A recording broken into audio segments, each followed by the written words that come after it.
Real quick, let's hear from John Lieberman, and then we'll talk to Jonah Hill, who's in a new movie with Brad Pitt. Let's go to John Pitt's Lieberman. not coming? No, Brad Pitt wasn't available. Jonah is, though.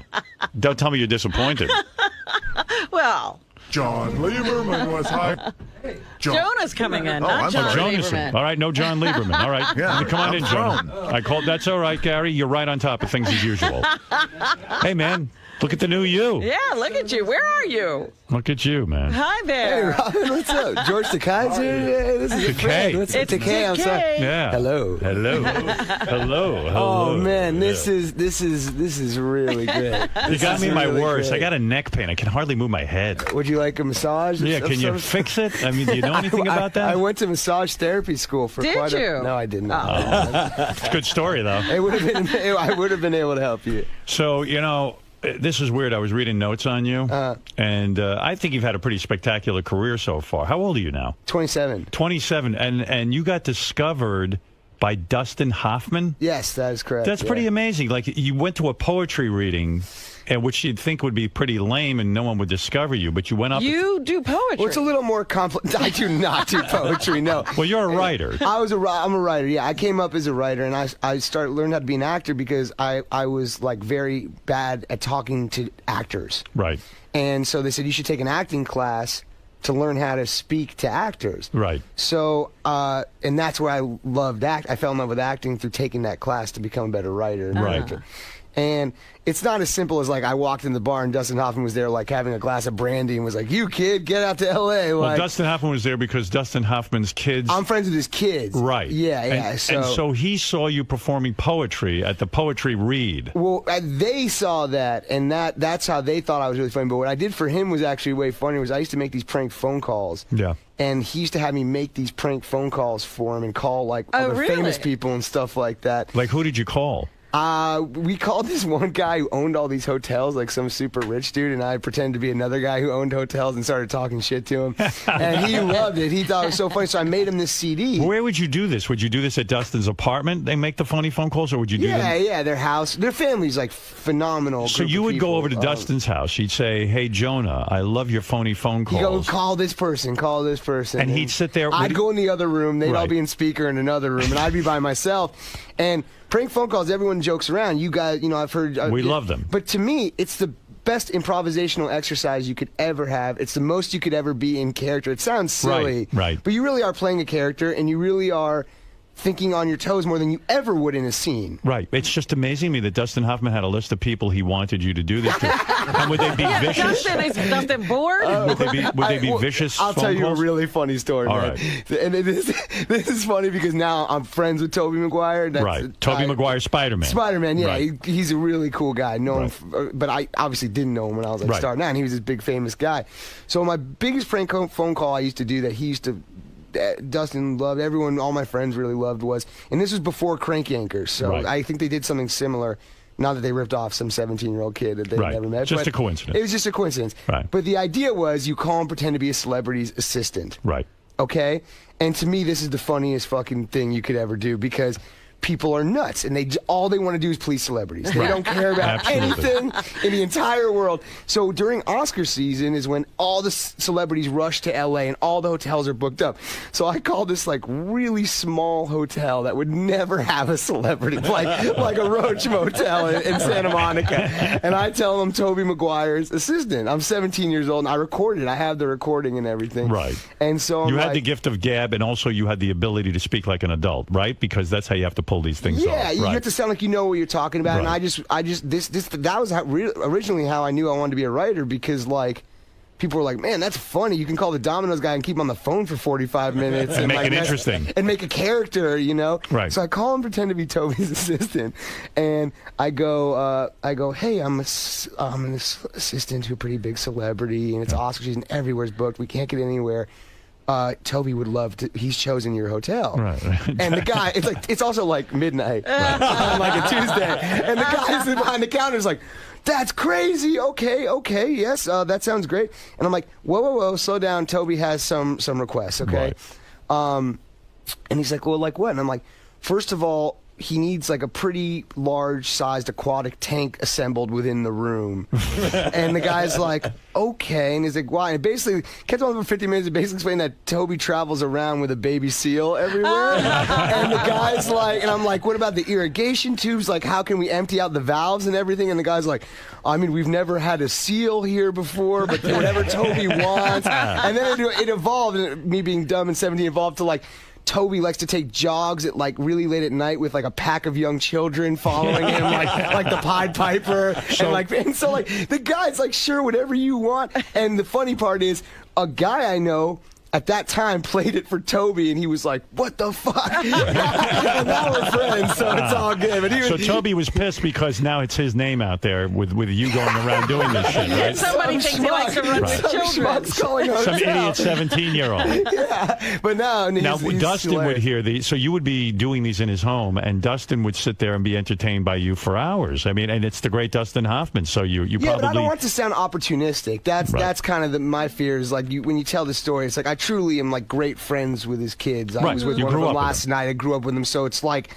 it wasn't opportunistic in any way. I was just hanging out with them, and the parents are great, and they were around, so they were like, and you probably do this funny thing, like make us laugh. Like I used to make phony phone calls, and my father, if he caught us, he would just beat the shit out of me. Like he was not going to be entertained. I got in quite a bit of trouble. Yeah, it wasn't like because I can't imagine. Like Dustin Hoffman was so cool. He was like, hey, yeah, I want to hear you guys making funny.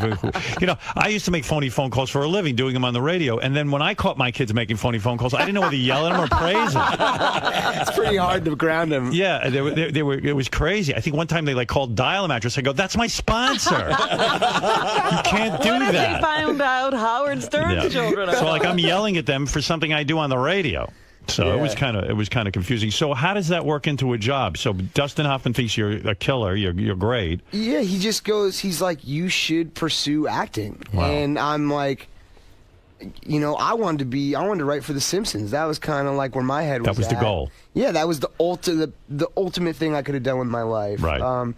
And he was like, you should be an actor. You're really gifted. And I was like, just took it as a compliment, whatever. You know, it was like, thanks. You know, you're the greatest, possibly the greatest actor ever. Right. To hear you say that is very encouraging. Right, and he wasn't being just sort of blowing you off. He was like, he was sincere. Well, he said it, but I was never going to be like, well, what do I do or anything like. Honestly, like, I really need to stress you don't want to be opportunistic in scenarios like that. I'm friends with his kid's friendship was my. Was it hard for you to make friends as a kid because you were an overweight kid, or were you a popular guy because you were so witty and funny? And no, I was really popular. You were really popular. Yeah, I had a great time. But you weren't getting pussy in high school, were you? I lost weight. I got kind of handsome in high school for a while, and I had a girlfriend and stuff. Oh, so you got laid? Well, that's a great story if you want to get into that. Sure. Did you get laid in high school? This is a fantastic story. No, I lost my virginity my first night. My parents dropped me off at college, but I'll go into why I didn't lose my virginity in high school, which is a very funny story. So I was always popular. There was a period in middle school where I was really angry that all my friends started to get a lot of girls. Right. And I didn't because somehow I know that feeling. Yeah, you know, right. But mine, I've never been an angry guy, but it manifested in anger. Right. And so I was kind of a dick for like a couple years, and then I got past it, and then I got kind of handsome in high school, and girls started to like me, and I got this really cute girlfriend. I was really psyched. Right. And you're like, wow, I'm happening here. I was like, this is cool, you know, because Where did you grow up?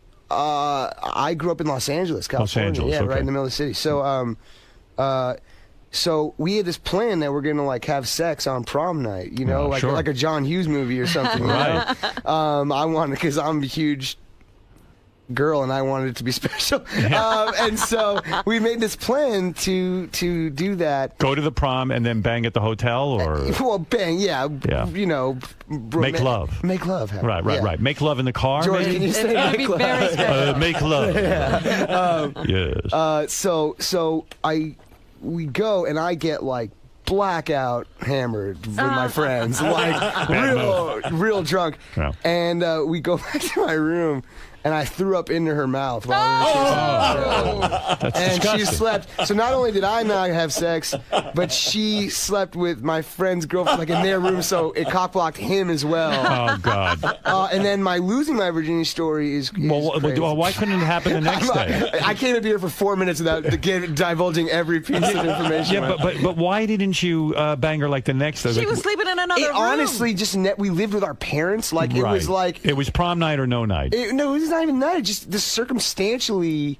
It never like came to fruition. How far did you get with her? Did she give you a hand job? Yeah. Oh, she did. Okay. Yeah. So you'd had a hand job. Come on, Howard. All right. Oh, hey, listen. I don't know what your story is. We're just trying to feel each other out. Trying to see what the kids were doing back That's then. right. Yeah, sure. What are you kids up to? So you go to college. The first night of college, you get laid. Yeah. Look at you. What college did you go to? Well, I went to Boulder for 1 semester. I wouldn't call it going to college. Boulder's not a college, is it? Honestly, it's just like a drug and snowboarding factory. Were you a bad student? Is that why you had to go to Boulder? Well, no, I was so man, I'll tell you, during this angry, fucked up period during like 7th, 8th, 9th grade, I went to this school that I didn't really like very much. Right. And I was going through a hard time personally with like my mom was sick or whatever. Right. And she die? No, she's alive. She's okay, yeah. all healthy, thank God.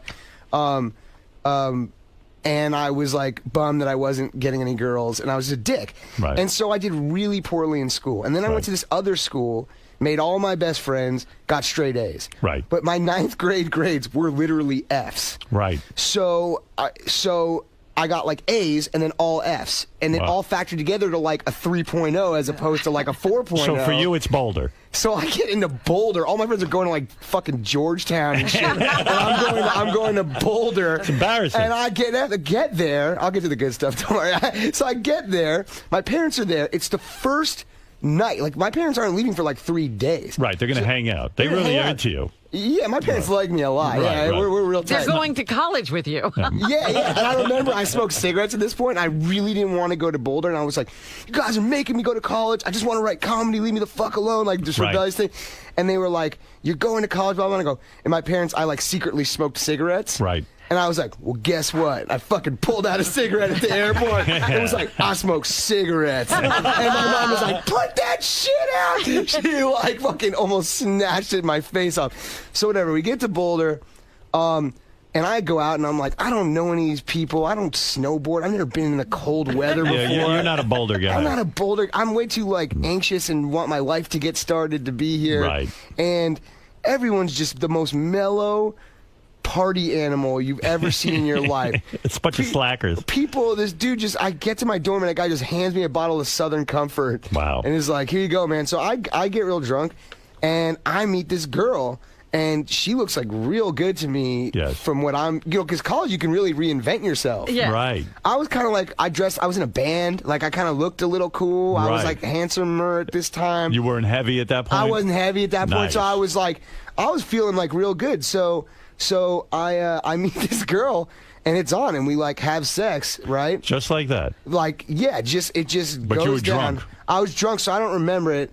And I mean, I remember it, but I remember it actually. You put it in and you come in like 2 seconds? Probably. I imagine it wasn't a long affair. Yeah, right. I know the feeling. I still do that. So I wake up and I'm like, oh man, there's like this hot kind of girl next to me. Right. And I later learned that this was not a sign that you should be with someone if they have she had a Playboy insignia, like not tanned, like, you know what I mean? Like, so everywhere her body was tanned except for the Playboy insignia on her. That's an odd girl, right? Well, it's just That's not scary. odd, but it's not like, hey, this wasn't her first time doing this. Right. And what's she doing with the Playboy insignia That's anyway? what I'm saying, yeah. She's trying to be a playmate. Yeah. Right. So we wake up. My roommate's freaked the fuck out. He's an ROTC guy. Who's He not probably yet- thinks you're a stud. He thinks I'm like awesome, but also like he just wants to do homework and be in the ROTC. Did you think college was going to be like this every day now? Were you under that impression since you had never been to college before? You were probably like, wow, you go to school and you get laid every night. yeah. Honestly, that's kind of what Boulder is like. Like, honestly, the guys I know I got the fuck out of there because I'm like, I need to get a job and like start being a man, or I'm going to be a drug addict and a crazy person. And a lot of dudes I know who stayed there Are drug they addicts and chill out crazy. in Boulder and they trip balls like every day. Wow. And so my parents show up. Yeah. It's like 8 a.m. the next day, and there's a knock on the door. My parents show up to take me to breakfast. And they see the And there's girl? this fucking girl, the Playboy bunny thing, like naked in my bed. Your old man must have been, wow. Well, no, they didn't see. I was like, I see. I was like, Mom, go get a cup of coffee or something. I'm like, hey, you gotta get out of here. Like, Right. this isn't cool. My parents aren't into me bedding weirdos. You knew you were such a stud, my friend. I did okay. You get the image in the movies and on these Yeah. TV shows and things that you're like this, the nerd or the nebbish, And I've always been good at talking to people. I think Right. you probably. I mean, not that you are a nerd in any way. I don't. Oh, I am. I don't view you. I don't view you in that way. That's not what I was saying. But I'm a nebbish. But the gift of gab, being funny, like Yes. that's a very powerful thing. It somehow wasn't powerful enough to get me laid, but yes, it is powerful. You're But right. also, I wasn't a bad-looking guy, and I got heavier, and then I got cast in all these movies. Why did you get so heavy? What happened there? I think that's an honest question. I mean, I think that's not something I'm afraid to talk to or whatever about. Were you depressed?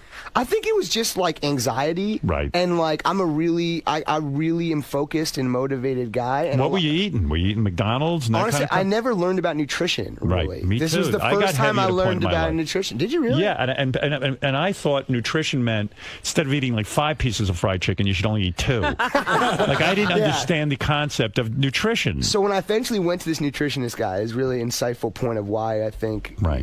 he goes, "What did you write down your 5 favorite foods Right. that you go on the island or whatever?" Right. And it was like the menu of a 6-year-old's birthday party.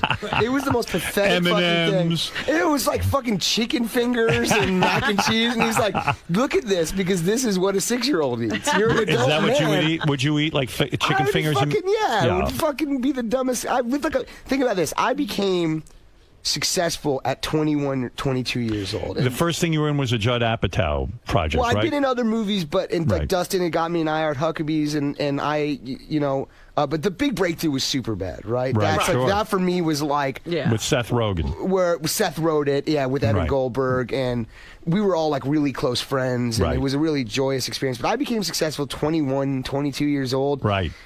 My friends were in college. I lived like a frat guy. I didn't How'd have you a get- nice place or Right, anything. right. When you were- Seth and I lived in the same apartment. We fucking had a bong was our like lamp. He moved out and I moved into the apartment. So you were in Boulder. You know. You transferred to a good college, and then how New soon? school here in New York, New school in New York, and then how soon do you start getting acting jobs while you're in college? No, well, what happened was I got, so then Dustin, so it was like I go home, he gives me this compliment. Right. And then he calls me one day and he's like, I'm interning for my friend's older brother. Right. I was making boxes for him. He worked at like a music company. It was like me and like 10 dudes in a basement making boxes. And you get this call would get from Dustin Hoffman. so high every day at work. Oh, dear. All you were had you- to do was just fold boxes. It was like the dumbest job ever. What would you do? Weed? Yeah, I don't do like real drugs. You and not into shit. coke? No, You never tried it? No, I never.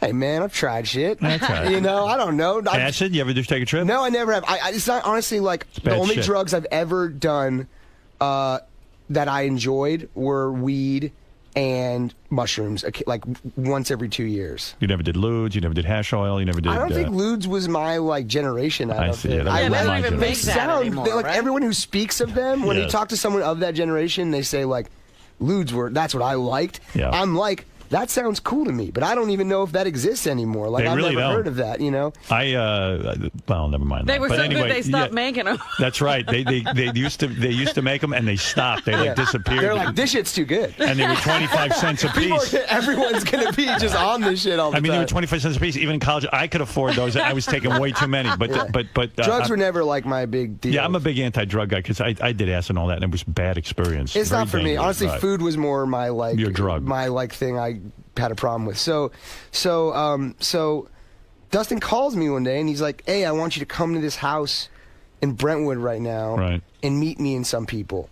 So I never thought he was gonna like, actually reach out in a meaningful way. I thought he Sure. would just pay me a nice compliment, maybe some motivation. Right. But he went the extra mile and was like, "Come meet me at this house."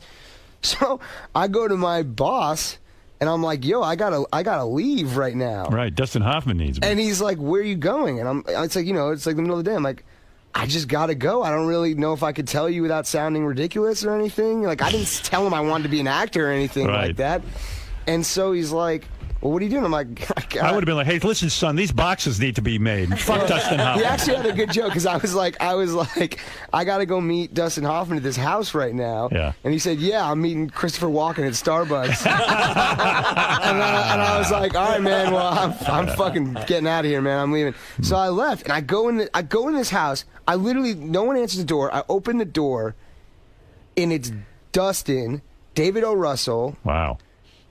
Jude Law, Naomi Watts. Oh, my goodness. Mark Wahlberg. Wow. Lily Tomlin, Jason Schwartzman. All standing in the all house. sitting around, like, reading the script for this movie they're about to Right. do. Right. And they're listening to my prank call CD.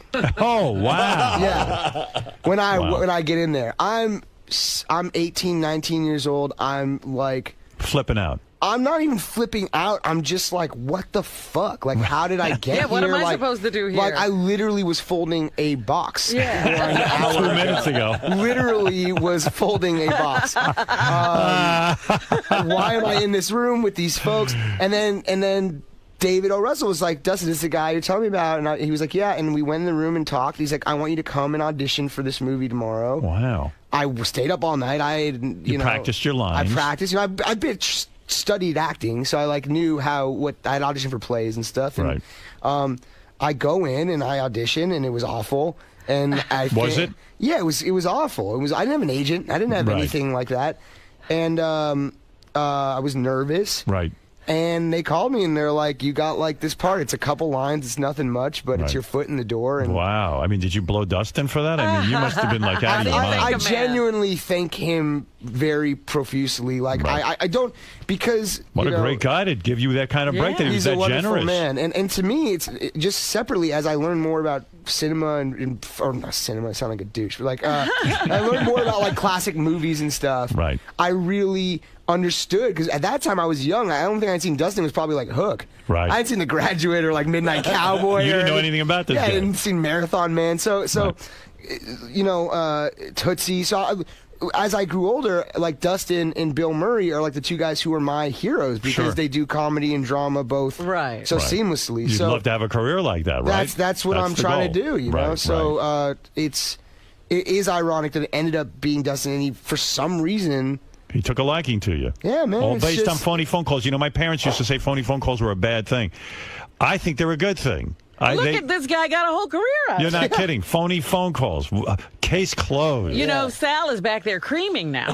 You know, Jonah made such a big can I meet Richard and Sal when I leave? I heard that the only movies, you're a pretty normal guy, that when you go to these movie sets, you know, you're all business. You don't make a lot of demands. You're not a Hollywood Can I tell you guy. about this, please? Yes. I know you're going to say. Go ahead. I make one demand in my contract Go ahead. that I have an automobile on set with Sirius XM so I can listen to the Howard Stern show. That's something else. In that between right? takes. And I'll tell you even furthermore, I'm not coming here and kissing your ass. I'm not like here to No, say something say nice. that. I need it. No joke. It's in my contract that I have a car.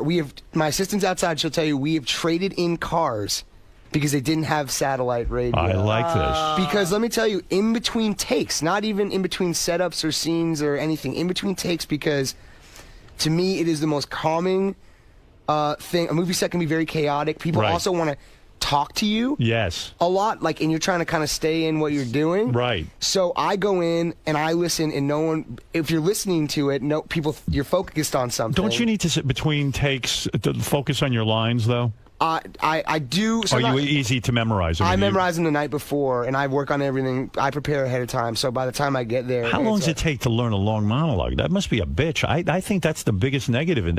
Acting wouldn't even be hardly work if you didn't have to memorize all that crap. To me, it's the memorization part's. I'm really good at that kind of stuff.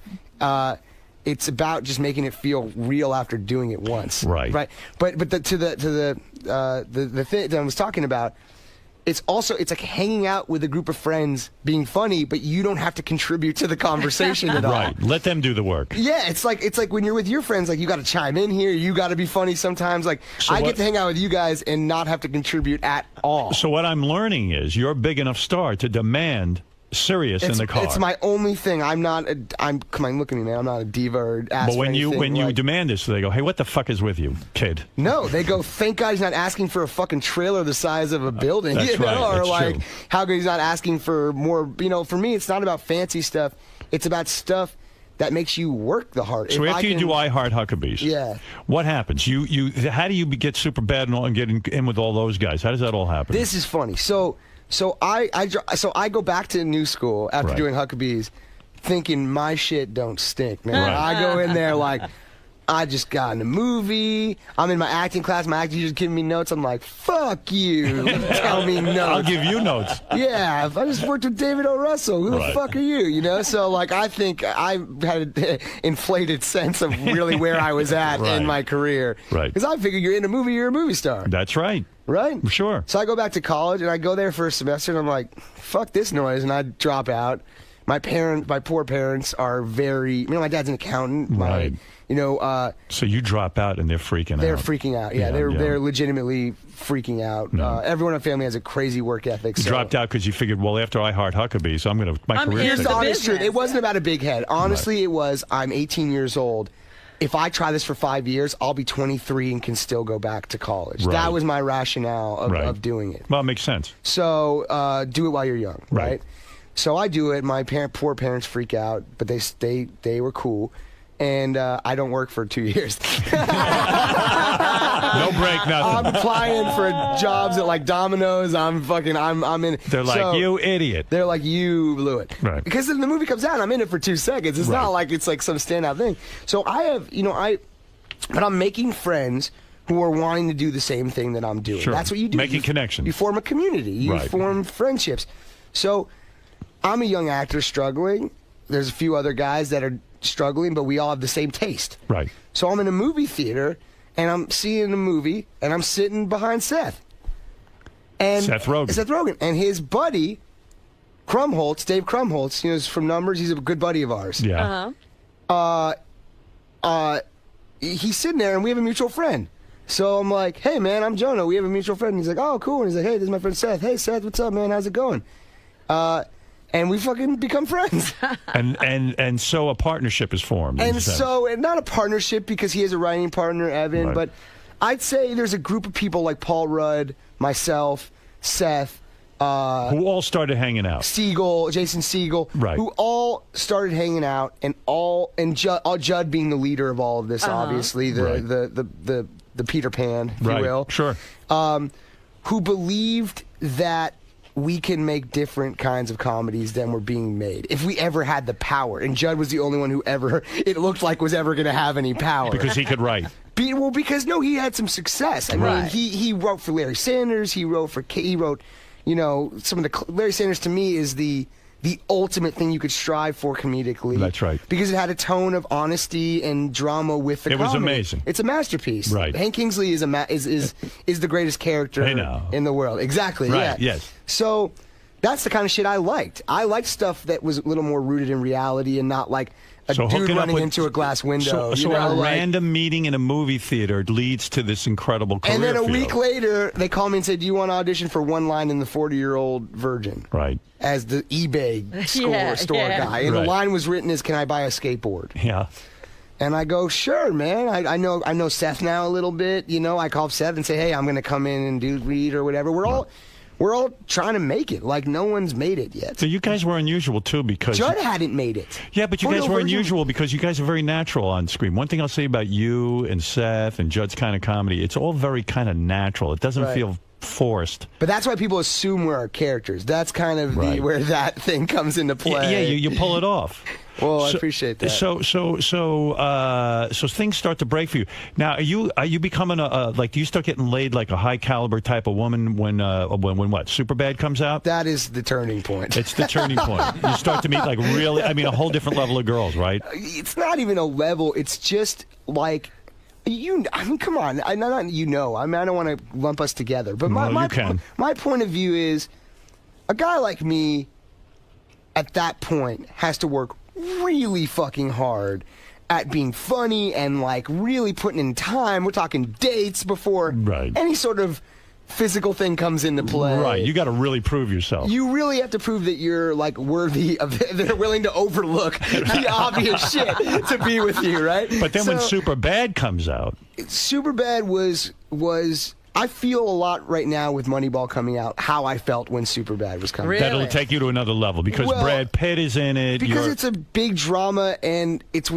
starring Brad Pitt and me and Philip Seymour Hoffman, and people actually like it and aren't like laughing me off the screen. You know, it's a totally. Did you feel that with Superbad? Did you know ahead of time that it was going to be big? When we were making it, the extras on set thought we were making a straight to DVD movie. Oh, they did. Because it was not a very cheap movie. Right. Judd was not Judd. It was so funny when Judd became Judd. All right. We like watched Judd became Judd. He wasn't the director-writer that he was. 40-Year-Old Virgin was like this movie that no one thought I think they got shut down their first week and then brought back to life. Like 40-Year-Old Virgin didn't appear to be some big giant super success. Yeah, Steve Carell. I remember I knew who Steve Carell was because I'm a fucking dweeb, but it's not like anybody people knew who Steve was, and like on a major scale. They knew he was funny. So Judd becomes Judd. Judd gets Superbad. Judd puts you in Superbad. Yeah. And tell me about the pussy. I mean, okay, does it come let's like get to the good crazy? stuff. Yeah, let's get to the good stuff. Okay, my apologies.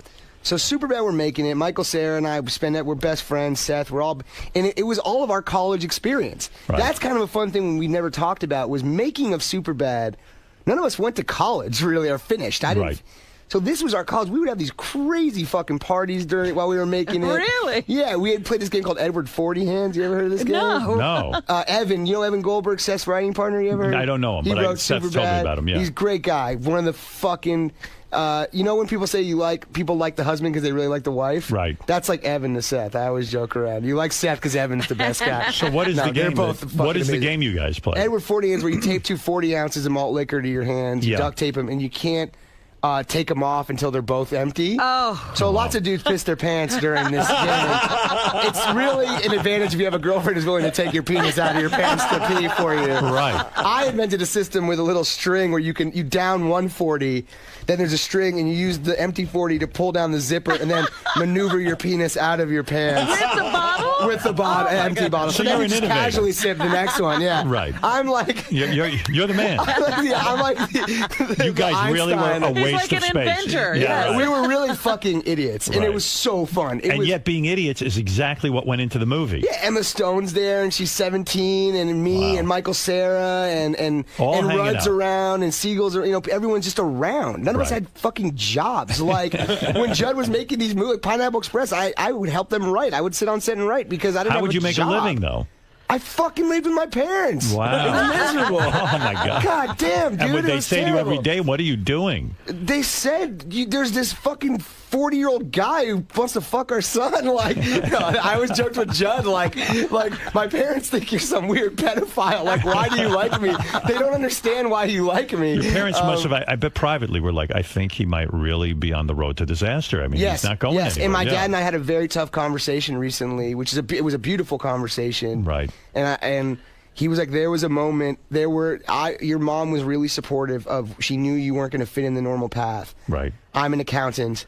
I went to school for accounting. Right, and he took a very traditional path, and he probably wanted that for you. And he said, I was very concerned, I just didn't know if you'd be like, nothing, or like even be able to support yourself, or True. If you'd ever leave home. So when does the pussy come? Tell me about Superbad. Fuck all this stuff. Let's get to the pussy. Superbad comes out. The day Superbad comes out, Michael, Cera, and I spend every moment together. We're best friends. And you're not guys who got laid a lot. No, man. Okay. No. Yeah, that's somehow I thought. Not even making the movie. You're like, I'm making a movie. Please sleep with me. No, it's you didn't even fuck I the don't believe extras. you. I don't believe you. No, I don't believe you. Okay. So, and I've had girlfriends during various points and these things. So, Michael and I I lived in Seth's old apartment. He moves out.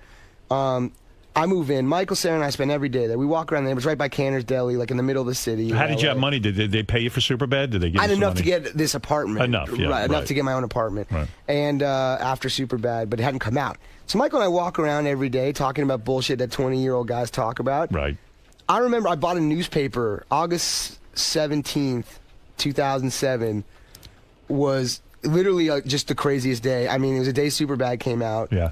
And it started to get crazy when like billboards were around, but people didn't know what it was. Like it was just weird. My friends were like, "I saw a fucking billboard of you, like on a whole building." Like, but it doesn't make any sense. Doesn't make any sense. And you're walking around the building in this dilapidated apartment, and you're on a billboard. Yeah, I literally a billboard above my shitty fucking apartment. They literally put it above there, and it wasn't getting me lit. So the movie, I'm like, look outside the fucking window. No, so Mike and I go outside my apartment, we're playing video games, we go get a bite to eat, and I'm not kidding you.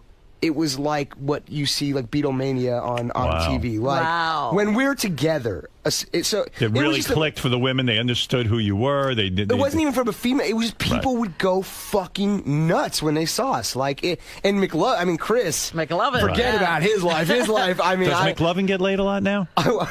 I mean, does he? Yeah, I made sure to get him laid on that tour.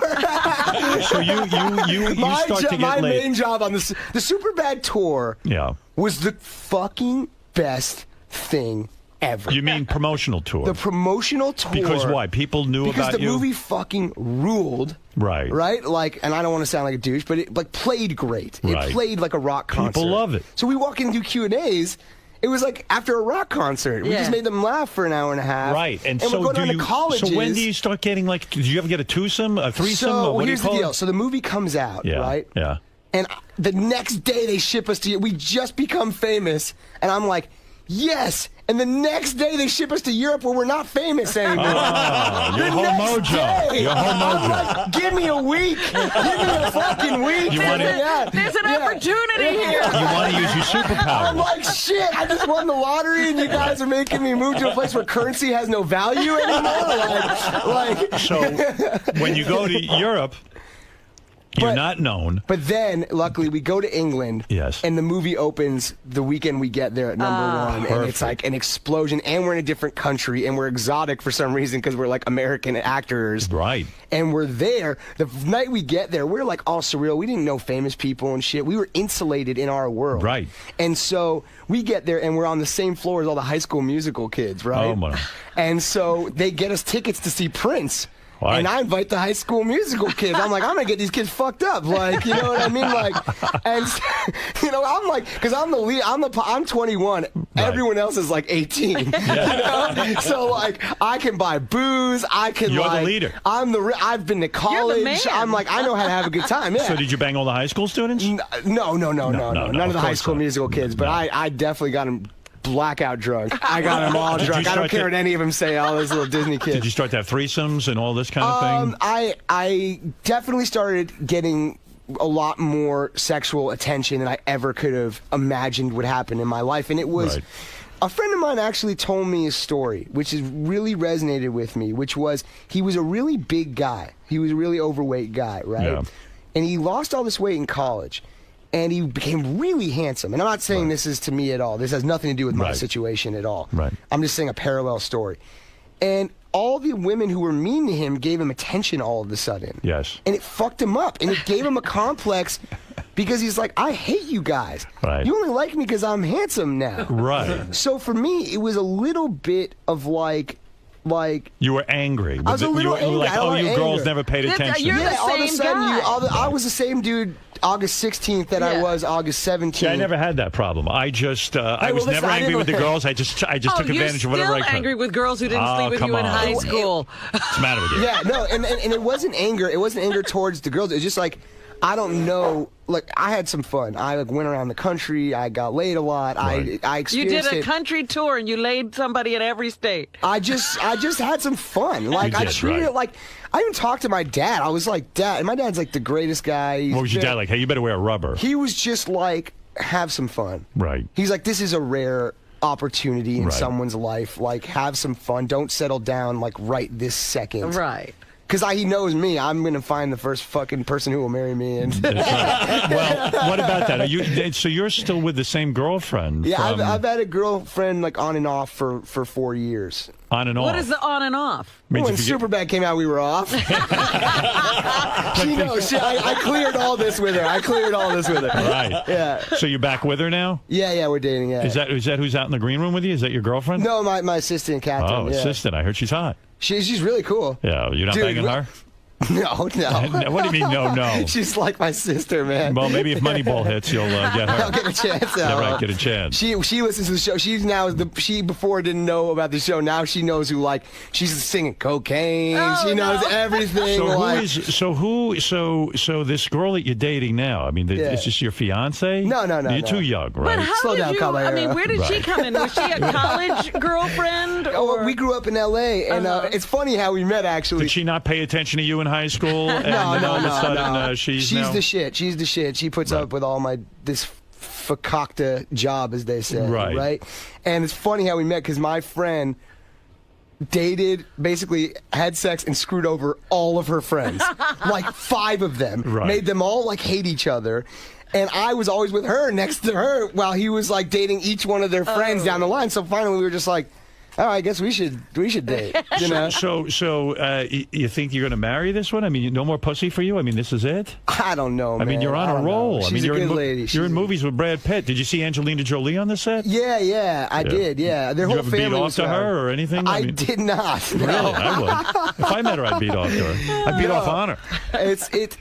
They are honestly, man. They are the kind of people. Brad. I mean, I don't know her as well, but Brad I know very well at this point. Yes. And he's the kind of guy. He must love getting high with you. He loves the weed. I don't know about that. Well, what do you mean you don't know about it? He'll tell you. He loves. You smoke weed with him? I have not smoked weed with him, no. Oh, come on. Genuinely. You're not a friend. I would tell you. He loves hash. He loves it all. I would tell you, honestly, this movie was not like the kind of movie where you like smoke weed. It wasn't super bad. It's not a weed movie. Yeah, it's a serious movie, and honestly, I was like real focused, and he was. He's real got focused. too many kids, though, right? I mean, it's ridiculous. They are so cool. I mean, Yeah, I don't know how kids. There's a lot of kids, but honestly, their family. I was going to say about him was he is legit. Like everyone wants to kiss each other's ass. You come in here and say your co-star's nice or some big famous guy's nice. He is the shit, man. He is so cool, so funny. Like didn't pull any bullshit with you. No didn't try bullshit, to yell at man. you or say, "Hey, Nothing, you're not professional." Dude. He Anything fought like for that. me to get the part. Like I was not the obvious choice to be in this like Who in Hollywood? drama. Who in Hollywood is not the shit? Who's a real asshole? That's a dangerous question, man. Who's a real asshole? I'll tell you what. I've been really lucky, man. I've been really lucky. An You asshole to haven't you? met any assholes? Is that what you're You've met a few assholes. Yeah, I've met some assholes. Who is a real asshole? You know what? to you? I don't talk shit because no one's ever been outwardly mean to me. But what did this person do to you? That you have someone in mind. What did they do to you to make them assholes? You're like a wizard, man. No, I'm not trying to be a You're wizard. just so I'm curious. wizardly. What did Here somebody you go, do? laying those traps. Yeah. But seriously, who? It's like chess. Yeah, I know you love chess. It Yes. really is like chess. Like he's making a move now that will get me. I You have don't my wanna queen in your crosshairs right now. I don't want to be devious, but what was the Yeah. type of behavior that got you kind of crazy? Look, I'm not a dick. I treat people. I know, with that's what I'm respect. saying. So But I'm saying people treating people with disrespect, like not treating your crew nicely. You know. You see people who actively go up to someone who's maybe a grip or somebody like Don't that. know someone's. You're the director of the movie. You don't know someone's name after 3 months. That's not like, right. You scumbag. Yeah, man. You're right. You're right. Treat people with. They're working hard to make you look good. Right. Don't treat them like shit. That's bullshit, man. Yeah. Do you know? want to make any kind of statement that the terrorists attacked us because we attacked them first? That'll get you a lot of publicity, apparently. If you do that, you'll really get some publicity for the movie. I have nothing to say. You don't know anything about that. You're not a political Not guy. with a 10-foot fucking pole, man. You're leaving that shit alone. Keep it in my brain. In other words, you don't want to end up back in your parents' bedroom Hey, living listen, with them. man. I actually am living with them right now. Are you living with them? Why don't you have your own place? I do. It's been being built for a fucking year and a half. These scumbags. I'm living in my childhood bedroom like a schmuck. They told you it would take 6 months, and now it's taking a year and a like half. 2 years, man. So you're back with your I parents. go there. It looks like nothing's happened. I literally go there. I'll go away for 3 months, make a movie, come back, and there's a new tree or something. Did you say to there's the just guy? guys hanging out, eating sandwiches. Do It you looks ask like the guy fun. what's going on? When is it going to be done? Yeah, give me an I'd say, ETA. hey man, I'd like to live somewhere. Yeah, right. You know, that'd be I'd like to nice. put my stuff in this place. I'd like to move out of my parents' home. I'm a star. Is that the coolest thing you were I'd able like to take a shower without my fucking mom banging on the door asking what I'm doing today. Is that the You know? coolest thing about making some dough and becoming a big star, getting your own place, being able to afford a nice house? Is that the big item, the big ticket item? You No, bought? the What, are big you a ticket car guy? item. The big ticket item is making cool movies. Cool movies. As You freedom love of it. choice. Right. I gotta Right. tell you, freedom of choice is everything, man. That to me is like There's no house or car that will bring me inner peace. It's But just I freedom know of that choice, about myself. You turned down. Didn't you also turn down a role on Transformers? That's true. Yes. You and Seth, right? Both turned down. No, roles. Seth didn't. He You just did. talked about it about me turning it down publicly. Oh, that's what it pissed was. everybody off. Yeah. Right. But you Fucking turned asshole. that down because you said, "Hey, man, I can afford now to turn something like that down, and I don't think it's right for my career." I just, honestly, like, I love Michael Bay. I love fucking Bad Boys. It's one of my favorite movies, you know? Like, I love all that stuff. People made a bigger deal about it than it was. It was just, they gave me a ticking clock, and I called my brother, and I said, they want me to be in Transformers. Everyone's saying to do it. I don't feel in my heart this is the right thing for me to do. Right. I don't feel like I'm going to be happy there for 6 months in front of a green screen, like pretending to run away from a robot. Right. It's a movie I will see opening day. Right. And my brother just said, he just goes, don't fucking do it, man. It's not worth it. Why do you go to your brother for advice? What's he up to? It's not that he's like the industry expert. It's just, I asked all the fucking people you could ask. I talked to Judd. I talked to fucking, you know, Shia LaBeouf or whoever, and they give you advice on what it's going to be Were like. they shocked you turned it down? I bet they didn't expect that. I think they were not happy that I turned it down. And I bet it was a lot of dough, a boatload of dough you turned down, It right? was good money, man. Couple of mil?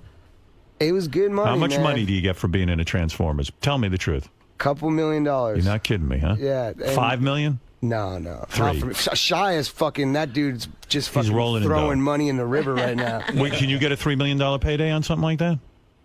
Now? Yeah.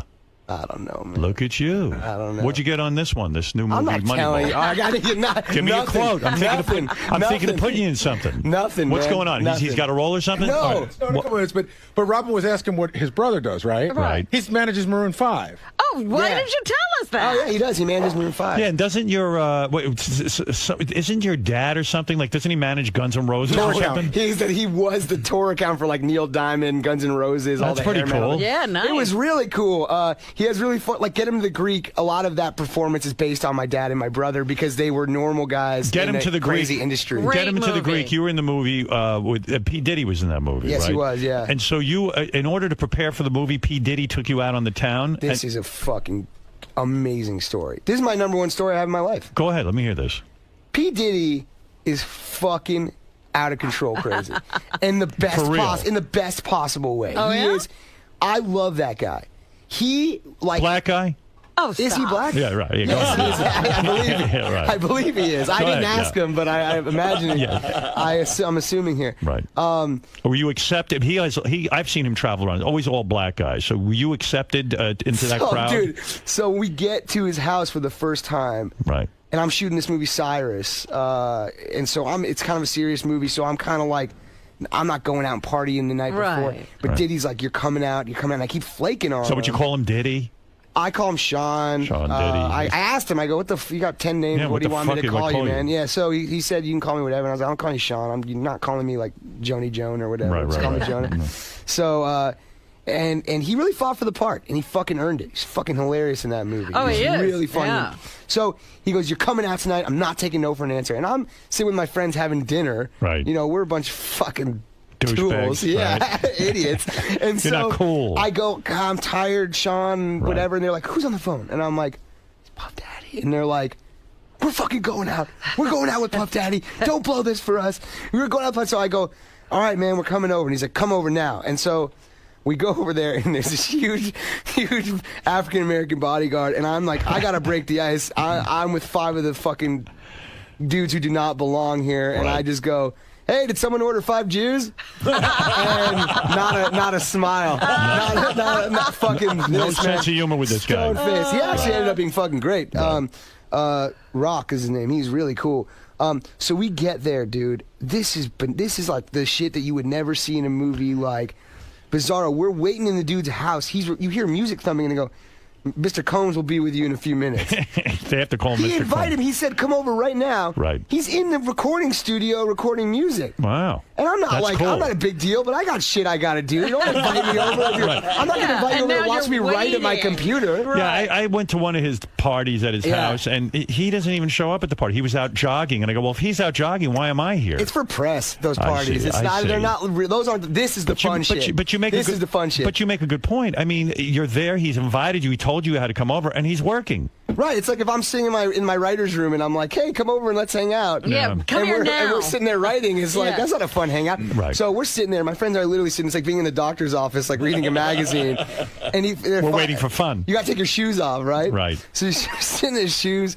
We're fucking like, how crazy is this? We're in Puff Daddy's house. And he comes up and he's like, all right, everybody, let's drink. So we drink, right? And we start drinking. I don't drink because I'm driving. I don't drink and drive. I don't fuck around like that. Right, smart. So I'm not, and I got to wake up early for work, you know, so I'm not drinking. My friends are all drinking with Diddy. He's telling these crazy stories. Doorbell rings. Hype Williams, the music video director. Right. Kanye West.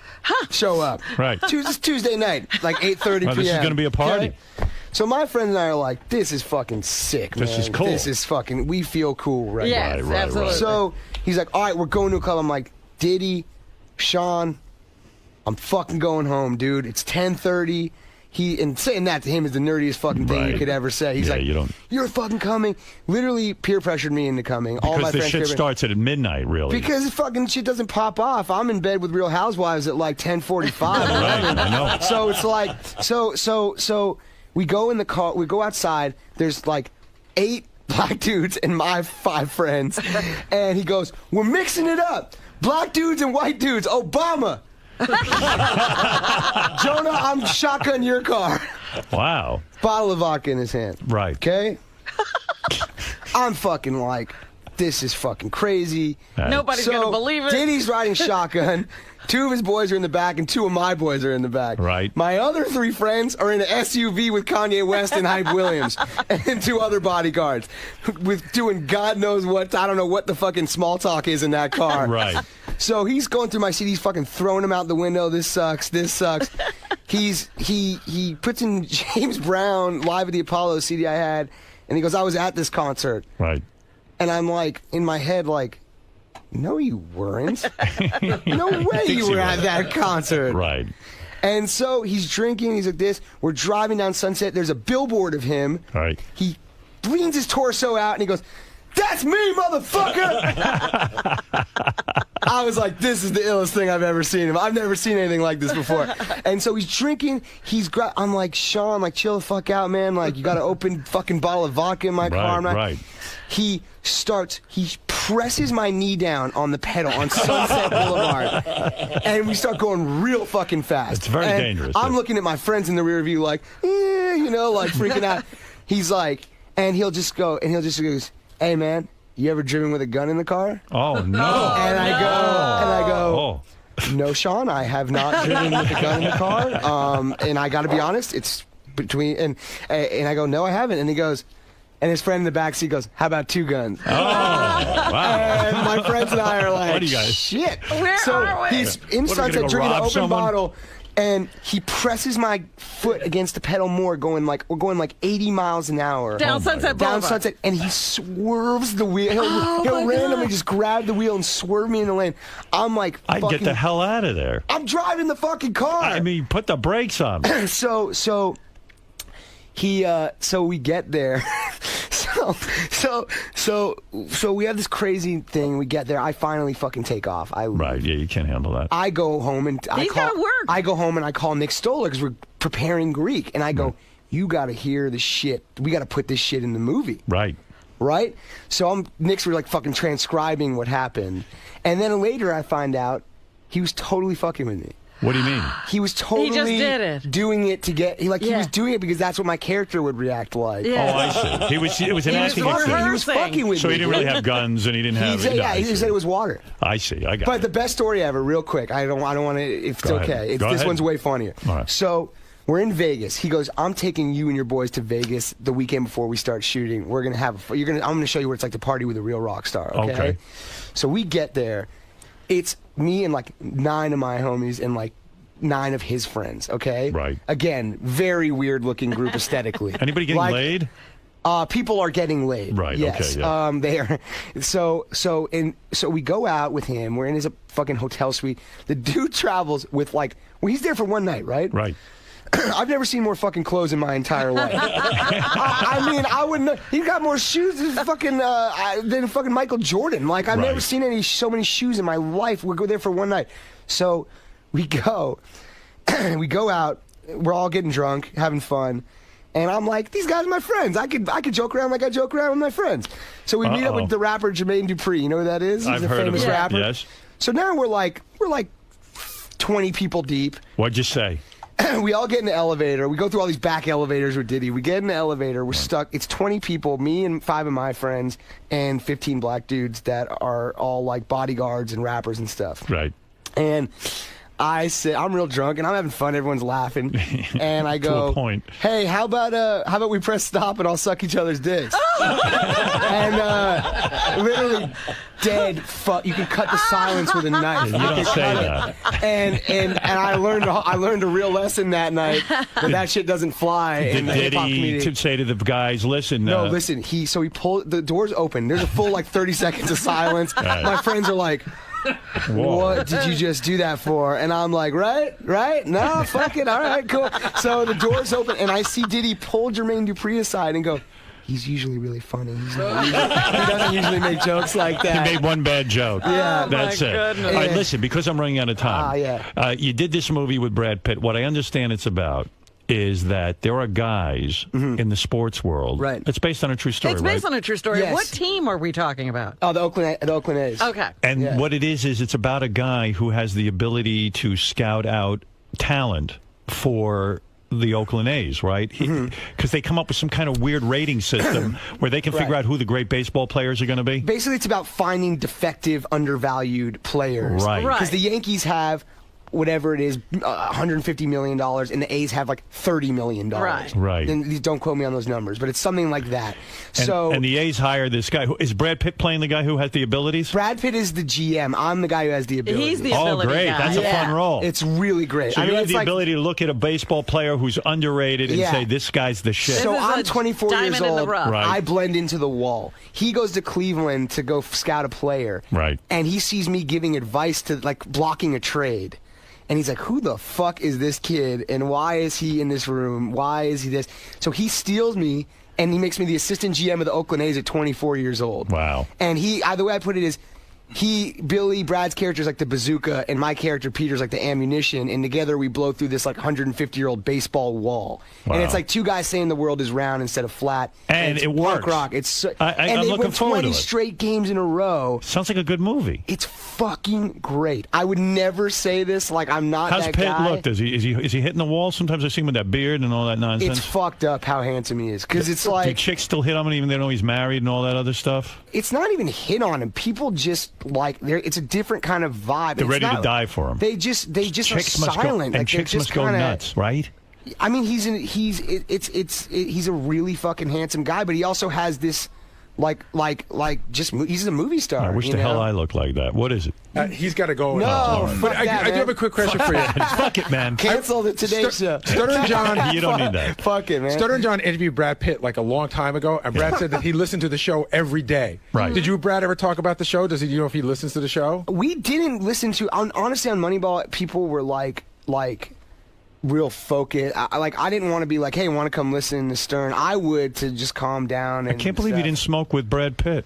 Yeah, we drank beers and shit, but we never No smoked smoking. weed. Oh, wow. But maybe she gave him the ultimatum. I think he's Must straightened be pretty up. wild. You know, really, you're 27 years old, in just a couple of short years, you're like at the top of the game. You know, it's pretty wild, no, isn't man. it? It's great. It's a great ride, I'm right? a lucky motherfucker. Yeah. Do you regret ever not pursuing that box making opportunity? Like maybe possibly Honestly, that would have I- worked into. You still could go back. Well, bet the you would've thing been good is, at it. Listen, there are times when there are regrets. Yeah. Sure, why not? What are you going to do? So this girl that you're with her a long time now, and when On and off, yeah. on and off means if you meet somebody great, you'll No, bang them. Or if this movie I mean, blows we up, didn't they'll date go straight. off We again. didn't date straight the whole. When's through the whole last time you dumped her?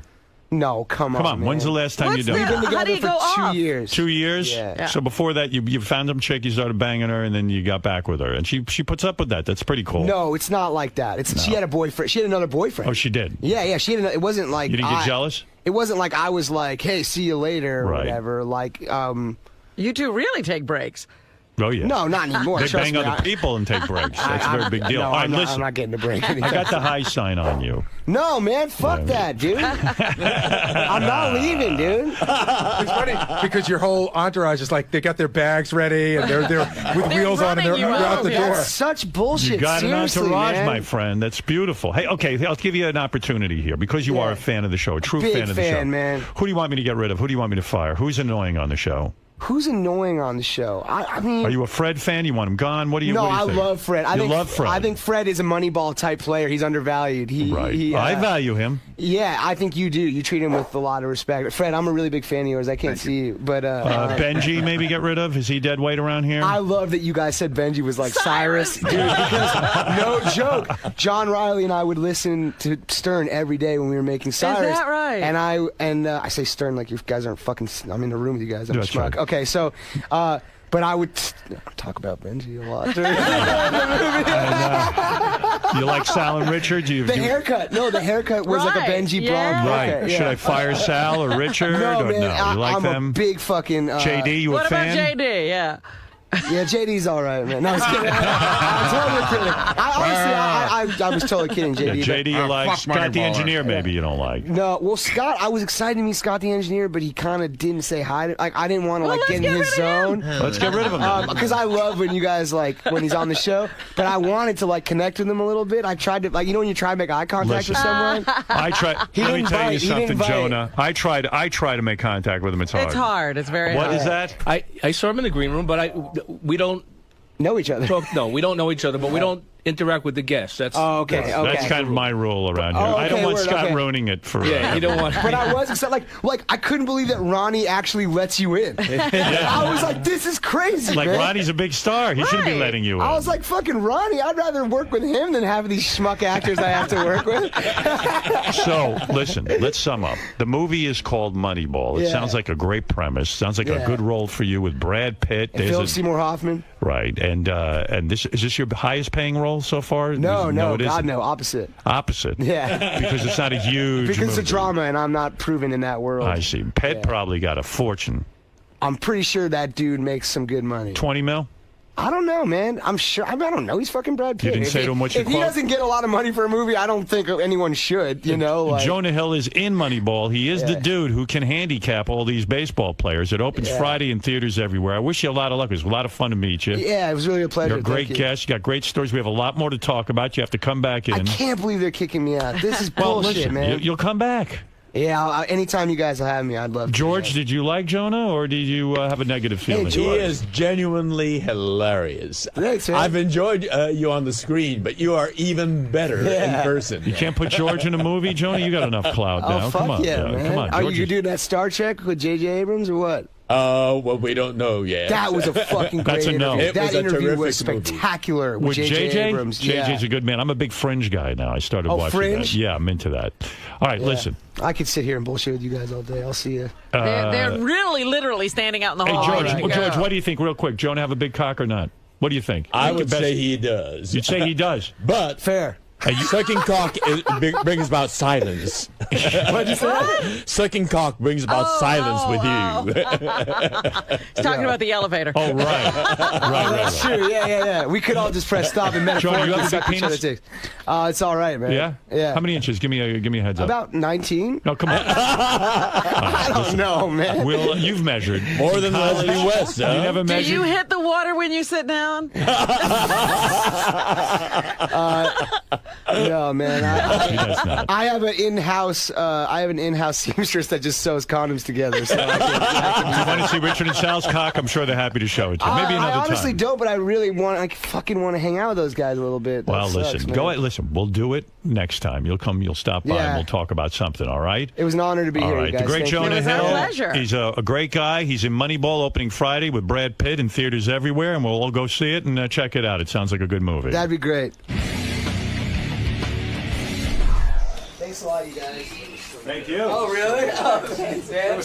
That's joining the elevator. That's the I best. think that's a funny joke. Man, pleasure. Great meeting you. Such a pleasure. Yeah, man. real pleasure. It really is. And you were great on the show. Come back and see us sometime. Anytime you have me, I'll Thank be you here. for Oh my coming God, in. can I have a hug? That's so cool. Yeah. Absolutely. Look, Ronnie. Ronnie let you in. What's up, man? How's it going? This was like the coolest thing ever. This is awesome. Well, thank you for guys. coming in. We're big fans. It was great to have you in. Rad. And Yeah. we love that you listen. I'll be listening to all. Now it's fun because I get to listen to all the like fan roundtable shit. I'm a nerd, man. Jonah, can I take a picture real quick? Yeah, of course, man.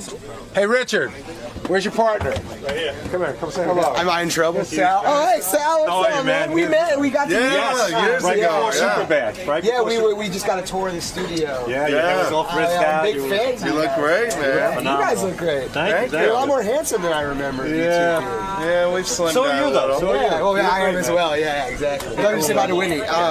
Very cool. Dude, such a pleasure. I'm such a big Yeah, fan we of gotta you guys, hang man. sometime. Yeah, definitely. We'll get the Keep kicking ass. You have to. Have you met Whitney? Yeah.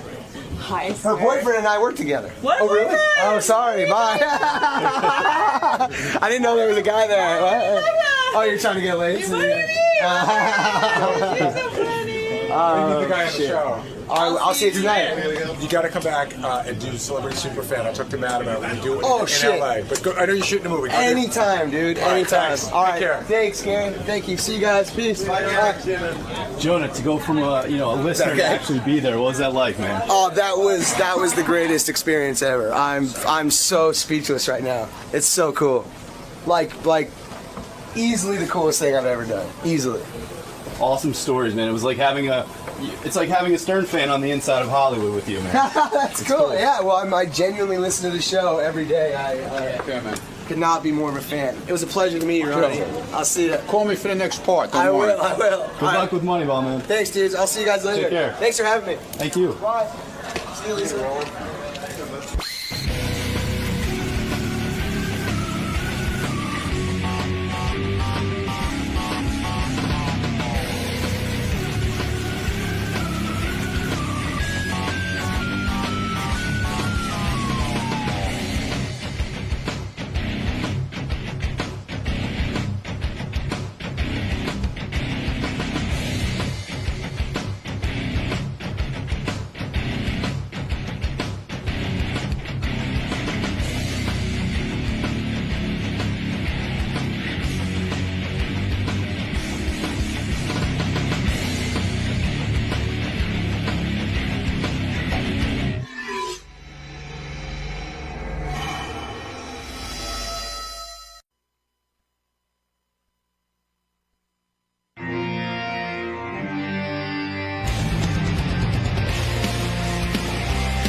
Yeah. Good morning, everybody. And what can I tell you? Hey, we got a studio makeover. Looks beautiful. Let me I see. walked in. I almost walked out. I didn't recognize the place. Yeah, I saw you leave. Boy, that looks very nice. It is interesting. Now, who was responsible for this? Who is really responsible for this, Scott? Well, the set designer's name is James Yates. James Yates? Yes, James Yates. Well, he great did a job. very good job. Has any of his other... do we know his work from other television shows? I believe he's done sets for CNBC, MSNBC, and some Yes Network, I think. Well, he did a nice job. Really good job. Couldn't do anything with that corner over there, but everything else looks good. Well, that corner's our staging corner. We decided, I think... Well, not that one. I'm talking about that one behind you where the Wheel of Sex is. Still a mess over there. That's sort of a storage area. And not only that... That's next year, Howard. Yeah, we have a budget, so we do sections at a time. So we got a new couch. Look at the couch. I didn't even notice that. Yeah, we got that from a brothel. Well, that's perfect. Yeah. A whorehouse loaned that to us. We had a regular couch, and it broke down from... Yeah, no, this is built for all the whores. Yeah, you wouldn't think these colors would go together. Blue, purple, red. And yet it somehow works. It's rather garish, but when you see it on camera, Well, it's not really a true blue. It's more like a turquoise or something. turquoise. And then there's purple behind you, but maybe that's the light. I don't know what's going on. It's the light, yeah. But But very, it looks very purple nice. over there in the where Howard Stern show is. Yes. Where Benji is. He's wrapped in my name. I look good with this new set. You got animation behind you. There's all kinds of things. Is it distracting for you? Because look what I got going on behind me. I don't know. I'm just getting used to it, but I'm watching Gary dance the whole time you're... On our new set, which you'll see on Howard TV, let me describe it to you. Behind me, instead of that fire that we used to have, Yes. it looked like I was in a fire, like Satan's hole. There is a huge set of a picture of Times Square, and in one of the big pictures is Ronnie with a billboard that says topless, and then there's a Gary Baba Booey one where Gary dances. Then there's a picture of me, Robin, and Fred on one building, and then you can see Benji hula hooping in an upper corner, and Howard TV logos and a Sirius XM logo. Beetlejuice is there. Beats up there. Who me? It says who me. I don't know. And then it says got back hair and all kind. There's Jason's back and there's all kinds of fun things. And boy, I like to hang this in my apartment. It's beautiful. Oh, I love it. Who is the designer of this particular piece of art, boys? That's a tough one to say. My idea, the graphic designer is Doug, what's his name? Travis Johns. Travis John. And then I touched it up from there. Fabulous. So it was a collaboration. You touched it up, Scott? Very nice. Yeah, I'm about to make another touch-up as we speak. What's that? There's a couple of little mistakes in it we're just going to fix. What's the mistake? I don't like, well, the buoy sign, how it goes to black and then it flashes white. It's kind of bright and distracting. Yeah. There's a mistake with Robin's shot. Just little things. A mistake with Robin? I love that. Yeah, it'll She be seems to be shimmying. Fred's creepy. That's perfect. He's got that short haircut in that picture. I like that. Now, on Friday or Thursday, I don't remember which. I think it was Thursday. I called into Good Day L.A. Jillian Barbary's birthday, I was informed, was on, I don't know, I think it's actually today her birthday, but they said, would you call in Thursday for her birthday? Now, normally I ignore these requests. I get a lot of requests to call into shows and things and come on shows, which I generally turn down because, you know, what's the point? Oh my God, I do everything I'm going to talk about, I'm going to talk about here. I'm not going to go on some show and talk about it. And I wasn't really promoting anything, but Jillian has been nonstop promotional, you know, genius for us in L.A. She goes on her morning show every single day and mentions what we did on the show and how brilliant the show is. And I said, you know, if they want me to call in for her birthday, I'm inclined to do it. You know, anybody who calls in, you know, who gets on their own television show and promotes our show the way they do, deserves a fucking phone call from me if it's important to her. Yeah. And it was important. Like, she started almost getting tears that I was calling her. Yeah. Like, she really loves me. I could bang her. Yes, Ryan, you're on the air. Hey, now. Hey-oh. Hey, Howard, clearly Jillian Barbary loves you more than life itself. Do you think she would, or her husband, would let you cuckold her in front of him? Fuck her in front of her husband? Yeah, and further to that, which one of your staff members would let you have sex with their wife in front of them as well? I don't know about my staff, but I'm pretty sure Jillian would have sex with me, even though she's married and has kids. And really? Yeah. I don't think there's a doubt in my mind, at least, that... and I think her husband would let me fuck her. I don't know about that. I don't want He's to. a manly man. I don't know if he can handle that. I don't know that I want to fuck her in front of her husband, but could you perform under those circumstances? No, I really couldn't. What about your staff members? I don't think anybody would let me fuck their wife. Oh, Sal. JD. Sal would. Yeah, Sal would. Yeah, if you sold Sal, he could come over and hang out at your house. He could be your best friend. And be his best friend. All you have to do is fuck his wife. What do you think he'd say? He'd let me fuck his wife. I mean, if I seriously sat down with him and said, look, Sal, I need to fuck your wife, he'd let me. And I'm pretty sure she'd do it. What about Richard? I don't know Richard's wife. I don't know Richard's situation, but... Richard loves you. Yeah, Richard seems like he's up for anything, you know. I don't think any of these guys are that attached to their wives that they care. Like, I wouldn't let any man fuck my wife under any circumstance, but I don't know. I think Jillian, I don't know what Jillian's husband's story is. I don't know him, but I know Jillian would. I just know, you know, he's a former Marine. I don't know if he's standing for all that. Jillian thinks I'm like the most brilliant guy that ever, like God, like the man next to God. And it's like, to fuck me would be her dream. Like, it's weird to have that. And in a way, I'm really sorry I didn't fuck her. I said on the air, they didn't play the phone call that I made to Good Morning L.A., but I said to her, I said, I'm pretty sure that would ruin the whole I'm a deity thing to Jillian because... Right, bring you down a few pegs. Yeah, when she's giggling because I came in 3 seconds. Okay, in between which... But in my mind, I figured Jillian and I would have insane sex. Like, she'd be wanting to prove herself. I'm always looking to prove myself. Worshiping you in that lovemaking. I should become like a kook now and start calling Good Day LA every day till the Jillian's sick get of on me. their nerves. Yeah, right. Like, oh no, it's him again. It used to be special. Now it's every day. Now it's every day this guy calls in. They stopped taking my call. They changed their number. So, did you hear what Howard was just talking about? What? Saying that you would let him fuck your wife. Yeah. Does that answer it? Yeah. Really? Would you? If Howard said, I mean, that's a you tough could be one. my friend. You come to the Hamptons house. What's the trade-off? Your wife? You know, she's fucked worse. You know what I mean? So, I mean, I'm sure for out of anybody to pick to fuck your wife, I mean, why not pick the biggest and the best, Howard Stern himself? I think it's an honor. All right. You know, and maybe if you even inseminated her, my children would have a stepbrother who's half Stern. Now, or stepsister. Now, how about this? We'd have Stern blood in the family. Would you be cool if Howard said he wanted you and him to tag team your wife? Yeah, why not? Make it fun. Have a couple of beers, do a couple of shots, smoke some weed, bang her out, clean out all the pipes, videotape it, sell it on eBay, make a nice DVD. It worked for Paris Hilton. There you go. She's an untalented twat. So what are you saying? I'm saying if Paris Hilton can make a fortune. Wait, so you're saying... I'm saying if an untalented twat can make a fortune, can you imagine a talented man... A talented twat? Oh. A talented man like Howard Stern in a twat. It's bound to make billions. Go. Bound to make billions. Jesus Christ. Thanks, Sal. No, thank you. I'm beginning to wonder if Brad Pitt is really a movie star. Of course he is. What's a Brad Pitt movie you love?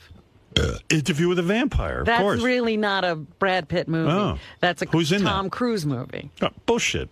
Yes, it is. Brad Pitt wasn't even a star at that time. What about Legends of the Fall? He was never lit more beautifully. Somebody wrote that to you. What is a Brad Pitt where did they movie write it to me? What? Are you fucking insane? What did they write to me? Legends of the Fall? Do you love Legends of the Fall? Yeah, I liked it. I mean, he looked more handsome than I've ever seen him. In beautiful lighting. Are you accusing me of getting a crib sheet? What recently has Brad Pitt done that brought you to a movie theater? Well, let me think. He did the one where he's married to Angelina Jolie, and they're both, you know. Mr. and Mrs. Smith, that's Angelina. Okay, that's not enough, so I should, okay, what about Meet Joe Black? You liked that movie? Yeah, I did. I loved Inglourious Bastards. I thought it was pretty cool, but I mean, it's not, you could say. It's an ensemble thing. All right, but come on. What else was he in? Was it Fight Club he was in? Fight Club, yeah. Fight Club? Fight Club was good. You like that. All right. What do you mean? He's not a movie star? I don't think so. The guy didn't come in #1 at the box office this weekend with Moneyball. And it got good reviews. I mean, that's what a star is supposed to do. He's supposed to open a movie. Did you see Moneyball? I haven't seen it yet. Got good reviews. I want to see it. It did get good reviews, but it came in #2 to The Lion King, which has already been out for 2 weeks. I think that's because the subject matter is kind of like weird. Look, a movie star isn't supposed to be held back by subject matter. I just thought of a movie I loved that Brad Pitt was in, Benjamin Button. Did you see that? Did you like that? Yes, that was 100 years ago. Wow. Tom Cruise, you don't have to sit around thinking about his movies. That's a movie star. Benjamin Button came out in 2008. Is that 100 years ago? I'm just saying, Tom Cruise makes hit after hit after hit after hit. And then he made Tom Cruise is a movie star. I didn't like these movies. I didn't get into them, but there was Ocean's. Those Ocean's movies don't count. Oh, they don't count? No. Oh. Everything he is in is an ensemble cast. Seems like a movie star to me. No, he's a star. But is he a movie star? A movie star is all about putting asses in seats. Come over here, baby. What happened this weekend? Come here. I'm just wondering. You're I'm wound looking at up. this thing and I'm saying, I don't know that Look at he's me. a movie star. Come here. Look at me. Let me see you. You are shot out of a cannon today. Just a question I had after looking So at this. cute. I'm like, yeah, Brad Pitt, movies. Is he really a movie star? You're so cute. He's in movies. When are you going to fuck someone's brains out? That's what I want to know. What's Maybe going I'm on? trying to get under Brad Pitt's You dating skin. at all or what? What's going on? No, I'm not. It's crazy. Why? Because you're in their prime. I mean, look at you. Oh, my You're goodness. such a woman. I mean, you really are. Well, thank you. Thank you for noticing. I don't know what's going on, but I think this whole Brad Pitt thing's got you all charged up. like your reaction is way over the top. Come on, you have to ask these No, questions. he's a movie every star. once in a while. Not everybody who's in movies is a movie star. Ralph, what do you... I mean, absolutely. I think Robin just says stuff to make people nuts because you got to be insane. How about all those Oceans movies he did? Oceans. They don't count, she says. Yeah, we got to set Robin up on a date. Who do we have in I don't mind? want to be set Yes, on a you date do. right now. her point is that he should just star by himself. Ralph. Well, that's a star. Somebody who say, "Oh my God, there's a new Brad Pitt movie." You mean I've he never should- heard anybody say He that. should be in that Tom Hanks movie where he just plays with a soccer ball. That's right. That's a star. Hey, actually, Who could she date? She's got to get hooked up. Come on.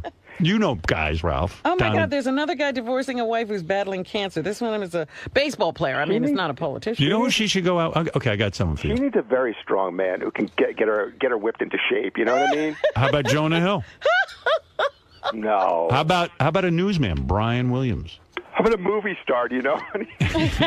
There aren't any real Well, movie it's stars. not Brad Pitt. Evidently, it's Tom Cruise. You should date that Brian Williams. I think he's married. Is he? Yeah. She definitely needs a guy taller than her. Jaden Smith, the Will Smith's son, would be good for her. Somebody young. Robin has tremendous energy. People don't know that. Like someone who could keep up with her. You need like a 15-year-old. She needs somebody 15-year-old. who's just going to wear her out. Remember when she calmed down when she was running that race? Yeah. Yeah. She was all exhausted. I stopped running. Look at me. I'm arguing about Brad Pitt. Get in a race, Rob. You know who's good for you? I'd say he's about 2 years away from dating you if you can hold out. Jackson Dell'Abate. Nice. Once that kid goes to That's college. too funny. Imagine you started dating Gary's son. That would be awkward around the office, don't you think? Wolf, I need to talk to you about something. Robin is robbing the cradle. Who's she with? Jackson, my son. That's I think he'd ridiculous. be a little bit more animated than that if that were going on. Wolf, what do I do? Should I say something to Robin? You better not. The sex is killing his football skills. Wolf, I need to talk to you after the show. After the show. This is awkward. She is losing it. Howard? Have you seen in her area like how messy it is? It's Which like, area? in the where her. I went in there to leave a DVD for her the other day. Yeah. It looks like a dump.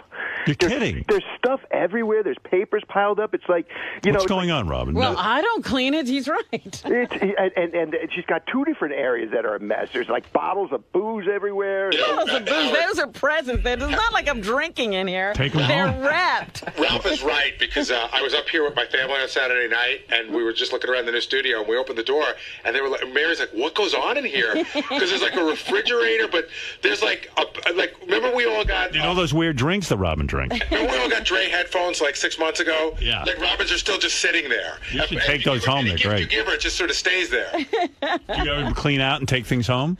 I take things home if I know what they are. Do you want me to help you clean that up, Robin? Yes, could you? I will. All right. I really felt bad for you. I saw that. I was like, my God, she's crazy. I don't have any help here. Wow. No one's helping you. No. Terrible. Take a look, Howard. I'm going to look after the show. The guys from TV are telling me she's got like dead flowers in there, like flowers. Oh, I love dead flowers, though. I always keep dead flowers. There's a body back there. Remains. Human remains. Where's that Captain Dennis? Get him in here to clean up. Yeah, where's he? I don't think he comes in here. He doesn't come in here. Oh, there he is. Hey, Captain Dennis. What are you doing here? Captain Dennis, toot once if you want to clean up Robin's area, twice if you don't. No, all right. Well, he doesn't want to do it either. Is he still working for you, Robin? Yes. He's lasted? He's lasted. Do you like working for Robin? Once for yes, twice for no. Please, Captain Dennis. Oh, yes, he likes you. Ah, see there? Right. Thank you. Why are you not an admiral yet? Oh, wow, look at that area. I see the camera on it. Oh, my God, Robin. That shows a disorganized mind. I don't stay here. I don't do anything in there. I just come in, do my work, and leave. You know what? Keep piling things Give in. Gary permission to go in there with a garbage bag and clean it all out. Good, he's got it. You're giving him carte blanche. Today. Clean it. It's a lot of shit's going to be out of there. Well, the guys are already asking. Like, Robin's got good stuff in there. You know, they're divvying it up. Hey, wait a second. I pointed it out. I got first. Can they have that stuff? Sure. All I right. told you. I'm not taking it. Obviously, I'm not using it. Robin, what is that photo of the chick with an autograph or something? What is that? Let me see that. Move back. What are you talking about? Go back to the other side. Some weird... Who's that? Some newswoman, when we first came here, she gave me an autograph photo, and somebody tagged it up on the wall. Oh. I mean, and you never took it down? I don't do anything in there. It's like that TV show Hoarders. Yeah. I'm not doing it. The TV show Hoarders should come here. Yeah. And see Robin's I office. don't know what's in there. Make it a nice space for yourself. I don't bother it. Yeah, but go there and enjoy it. Maybe you should be in there. But I didn't put it there in the first place. Yeah, but what a beautiful little area for you. Yeah, you could put some alive flowers. I love dead flowers. Make a nice area for yourself. Mary was saying to me, where does Robin eats in that little room, right? Yeah. No, I The door, she's don't. like, no. She cooks in there. Don't you have like a little cooking setup in there? I have a blender. Yeah, I see you run in there. So make it nice. And make I it into have a kitchen. A fridge. Oh, what is that? That's the dead blender. That should be thrown away. I have a new one. I haven't come used on, that in a guys. long time. That's got to be thrown out. Gary, I want that out of here. What are you talking about? The blender. It's got food in there from like Robin's 3 diets ago. Did they open the refrigerator yet? Look at that. The refrigerator is disgusting, but there's not much in it. Somebody's Evan said that he opened the refrigerator once because he had to go fix something there. He said it smelled like there was a dead body in there. Oh, That's my not God. true. He did. Open it now. I just opened it this morning. You want me to clean that for you? I'm throwing that away. Throw I it actually out. bought a new blender. I Okay. just haven't brought it in. I'm going to clean this afternoon. Good. Oh, I love it. And I bet you Robin complains about a lot of her stuff missing. I'll take the Dre headphones and the booze, please. And Robin's got 2 bottles of champagne. Why are there 2 Oh, my bottles of God. champagne? Look at that There's refrigerator. champagne. People send this stuff to me. I don't want it. There's Robin. bottles of wine all over the place. You keep food in that refrigerator? No, I keep that bottle that's Oh, right there. What's that bottle? Is that pickles? What is that? That's olives somebody brought in here. I don't bring olives. I didn't put those in What there. is that, guys? New citrus tasting body essential silica gel. That should be thrown away because I bought that 15 years ago. So great. I wish I could. All right, I'll take care of it today. Oh, my God. Look at the bottom of the refrigerator. It's a mess. It's a green drink poured all over it. It does not have Look at green that. drink. It expired 3 years. I told you it was 15 years old. It expired 07/2009. Robin, that's crazy. It's not great. Seltzer is not supposed to be that color. Seltzer? Yeah. What are you talking about? Look. That's something I mixed up. That's one of her drinks. Oh, my God. That's Don't brand let her new. drink it. If you It's care brand for new. her. I brought it in this morning. If you care about her, don't let her drink that. Howard, doesn't it look like somebody shit right on the thing over there? It looks like shit in a bottle, and then the shit's poured out onto the bottom of the refrigerator. It's like Grandpa's lab in the Munster. Yeah. It's like rat shit. Well, I'm sorry. I'm not going to clean this place. All right, but let the guys do it. They can. I've never stopped them. Nobody offers me any help, so it stays that way. Oh, you're going to get help. You're going to get so much help, you're going to be really annoyed. Why? Because I don't know Yeah. what's in there. But you're Again, gonna- Howard, I don't care if they Do me throw a favor, everything though. away. They're going to throw everything away, so anything you need, keep in there. I mean, get it, I only get have it home. 2 things that I use. What do you in it. need? I have my makeup case and the things I bring into my every day, my purse and my papers. So take that with you, because you're I going to do a take massive. it with me every day. All right. We're gonna Good have what? Lord, that's depressing in there. You know what it looks like? Like I imagine what Jeffrey Dahmer's home looked like. Look, I don't even look at it. I just try to get to work. I'm not cleaning here. You know what? Really, you know what it looks like? Remember in Silence of the Lambs where she goes into that garage, Lecter's storage The space? storage space. And then she has a flashlight and gets scared. Is there a head in there, Rob? Yeah. I wouldn't go in there in the dark. Look at that thing. What is that? It's a refrigerator that needs to be thawed out. It's, What's that piece of tape holding the ice in? I don't know what that is. You're like Jeff the drunk. I don't open that. Hello, I need a new refrigerator. Look, see, they had to lift that flap. I don't open that. Oh, that's disgusting. What's that like stuffed animal thing to the left? Again, something somebody sent me. Yeah, that's going in the garbage. It's all lit up. Wait, go up with the camera. I want to see that. Robin, what is this? Wait, go up. You should go around the floor too. There's probably all kinds of stuff on the No, just my print. That's where I work. I put things in the printer and take them out of the printer. That's neat. I like how angry you get over it too. But it's not me. I'm not going to clean these offices. Why not? You mess them up. No, I don't bring that stuff in there. People keep bringing in, they just pile it in there. I know, but it's like if somebody here's what happens. I'll go, Robin, here's something that somebody gave you, and she'll go, just put it in there. I don't know what to do with it. And one of Robin's interns just told me that he tried to clean it up like 6 months ago, but he had no direction, so he just gave up. Right. Are you sure you don't want anything in there? I'm positive because I don't know what's in there. Throw it all out, or give it to Ralph. I'll be at the station today, Robin. I'll look it over. He can collect it. Well, somebody should go in there and just. By the way, you see those Beats headphones by Dr. Dre? Those are fucking great. Yeah, they're awesome. Why wouldn't you take those, Robin? I'll take them. Because I don't like to use headphones. Yeah, Junior, I got them. What do you think of my stuff? Yeah, you did get first. Did Robin give those to you? Yeah. I'm not taking responsibility for anything. Who do you want to have the headphones to, Ralph or Gary? I don't want them. I thought I'd give them to somebody in the office. Look at those mustards. Where did those come from? Somebody sent them. I like when you get angry and start yelling. Robin's like a dead person. Everybody's fighting over her stuff. Look at that.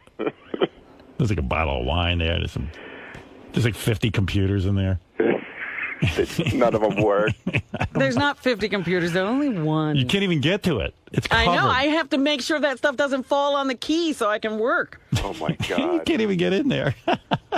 Oh, isn't the funniest part of this is Robin's unaware how it all got in there? Yeah. Right. No, I come in. There's stuff there. I'm just here to work. What about that award, stuff. Robin? You got some sort of award That's there. the award that guy gave us from that school.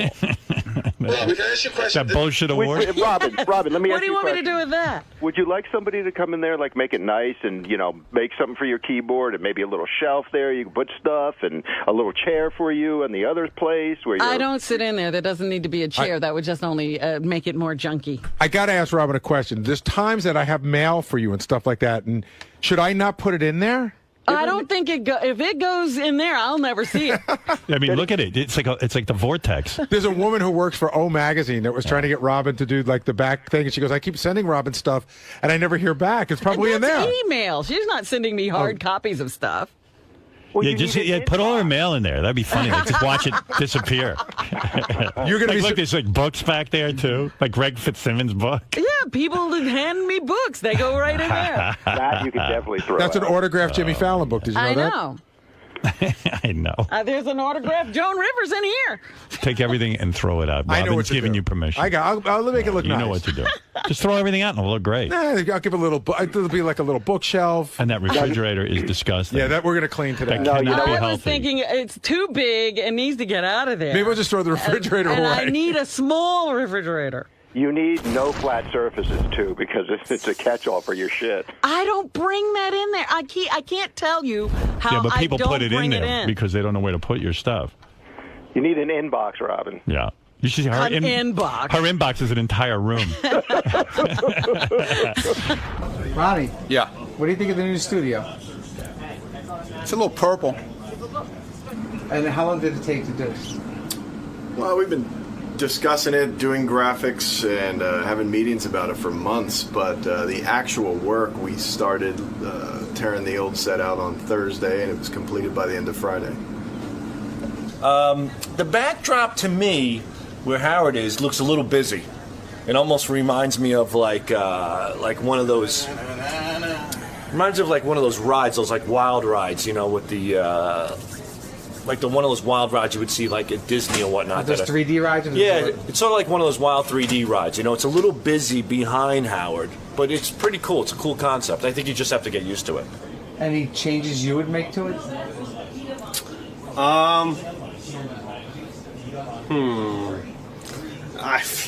I don't know. One thing I can think of is take that Ronnie thing off. Who wants to look at him constantly? Who would you replace then? Take out Ronnie and put in who? Anyone else besides him. Just a blank slate? You know, I'd rather see a fat, high-pitched Eric than see Ronnie's mug. Now, is there anything you don't like?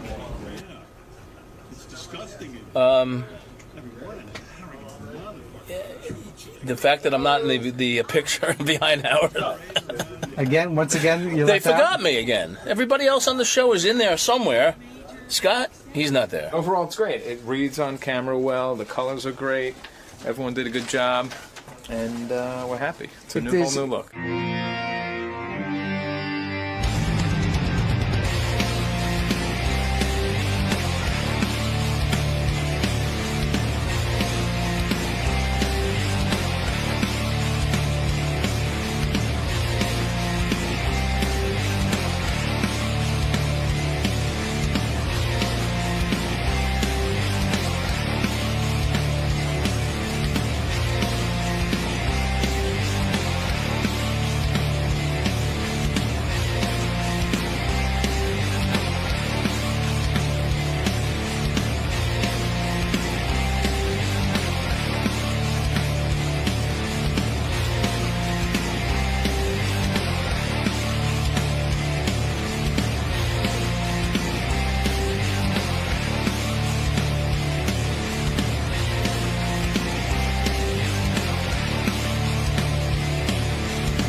Hey! Good morning. How's it going? Wow, such a bright light. It's okay, though. I'm sorry. How's it going? Good. How are you? I'm fantastic. Welcome back. Thank you very much. So Ronnie was saying that you all of a sudden have a posse now. Oh, my friends want it. My friends are just big fans of Howard, so they want to come watch. So That's all it Ronnie is. was saying normally you have one person, now you have Now an I have two entourage. of my friends You've with got me. Hollywood. Do you Ronnie want to meet said. them? Yes, let's meet them. This is as you can see, it's a pretty Hollywood-looking group. Yeah. This is Will. This is Andrew. Say hi. Hello, hello. She's Hi, from the Jen. studio. Nice. They're here to make sure I don't ruin everything. So you've seen the movie. I don't even really go into a whole lot of that. The guy who wrote it is here if you care. He was the guy that based it on his experiences with cancer. Okay. Now, I realized I didn't hit it with Jonah, but Jonah was a writer for Sacha Baron Cohen on Superbad. Yeah, Was the Seth Ali also? G as well. Yes, correct. Seth was a writer on Ali G? Yeah. In fact, that's how he met this kid, Will Reiser, who wrote the movie 50-50. They worked together on that show. They couldn't have been more than, they had to be early 20s, because that show's been out. He's a talent. Are you done? Yeah. So this Will Reiser was talking about that. Will Reiser, big fan of the show, but also he's done ayahuasca about a dozen times. And I said, do you do it like, because Seth goes, that's fucking crazy shit. And I said to the guy, do you do it like recreationally? He goes, no. He goes, it's therapeutic. And I said, how? And he goes, it brings down walls, it gets rid of, he goes, so there's another guy in there that's a friend. He goes, I did it once. And I go, how was that? He goes, it was kind of like the greatest thing I ever did and the worst thing I ever did all at once. So there's two guys, but there's the guy, I said, you do it once a year for 10 years? He goes, 1 year I did it 7 times in 1 year. Oh my God. This guy that wrote the movie, this world. These are all fucking nuts. Seth Rogen is the star of a movie called 50-50, which I happen to have seen. Opens Fridays in theaters everywhere, and it's really good. Hey now. See, I actually saw the movie. Thank you. Beautiful movie, by the way. Oh, You're thank the you first, so much. by the way, to sit on our new couch. I like on it. our new set. Yeah, no whores have been on there yet. Oh, You man. lucky devil. Your ass is clean. First, yeah. We've had guests come in on our old couch and go, is this where that woman's vagina was? And I go, yeah, I guess so. I never thought of that. They get all freaked out. I kind of like that. Any residuals I can get. By the way, I have to tell you, your laugh is so infectious. And it's a genuine laugh, because even in the movies I see that you laugh this way through the movie. Yeah. And have you heard the phony phone call that we played with your laugh on it? Yeah. You did? I have. Someone just played it for me, very recently. And it's really funny.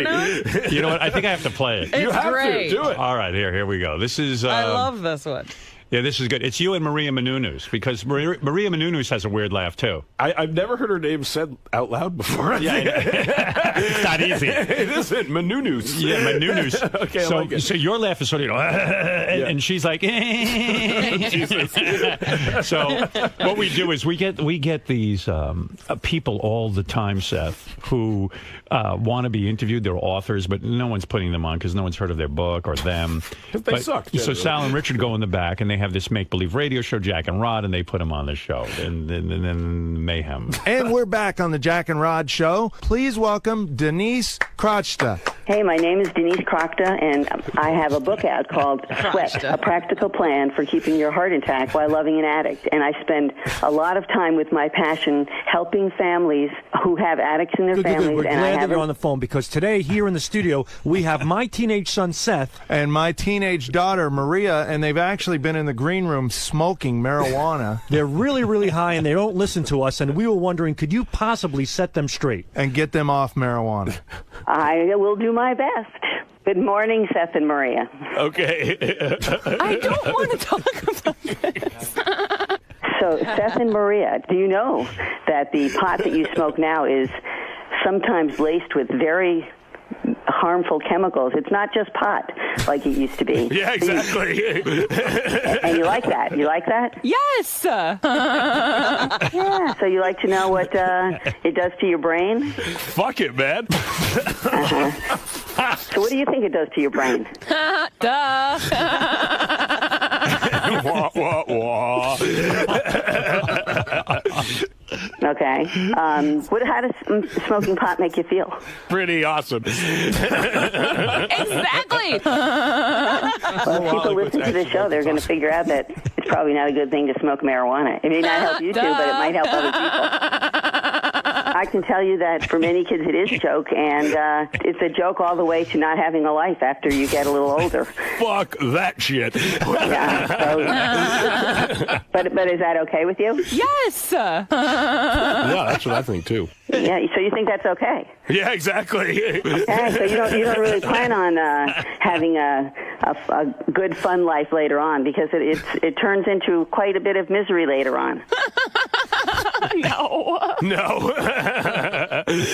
So this is all a joke. I could see that. Exactly. That's interesting. Good. You know what? This is the most important thing that I always learned. You cannot reason with an addict. Fuck no. You crazy? Just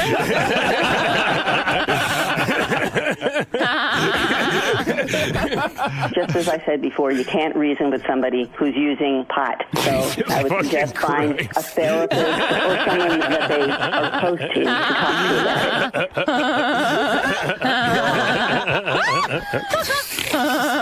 it.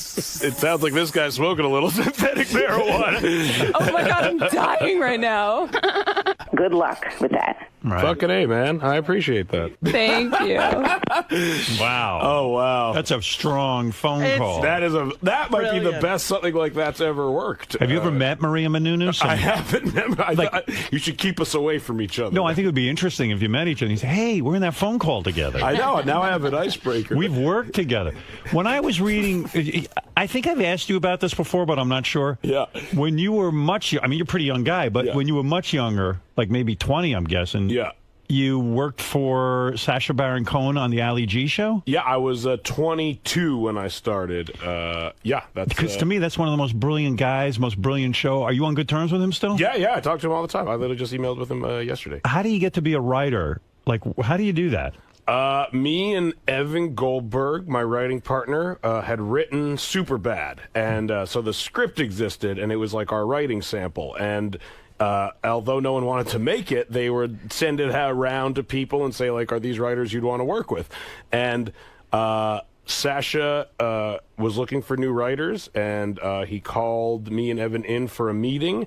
And it was really, actually, I remember I got a call, and they were like, do you want to meet Sacha Baron Cohen for the Ali G show? And it was the second season. And my first instinct was literally to say no, because I was just like, we'll never get that job in a million years. And then we came up with some ideas. Spring break was happening soon, so he thought it would be funny if he went and fucked with, like, the frat guys at spring break and made them do gay shit.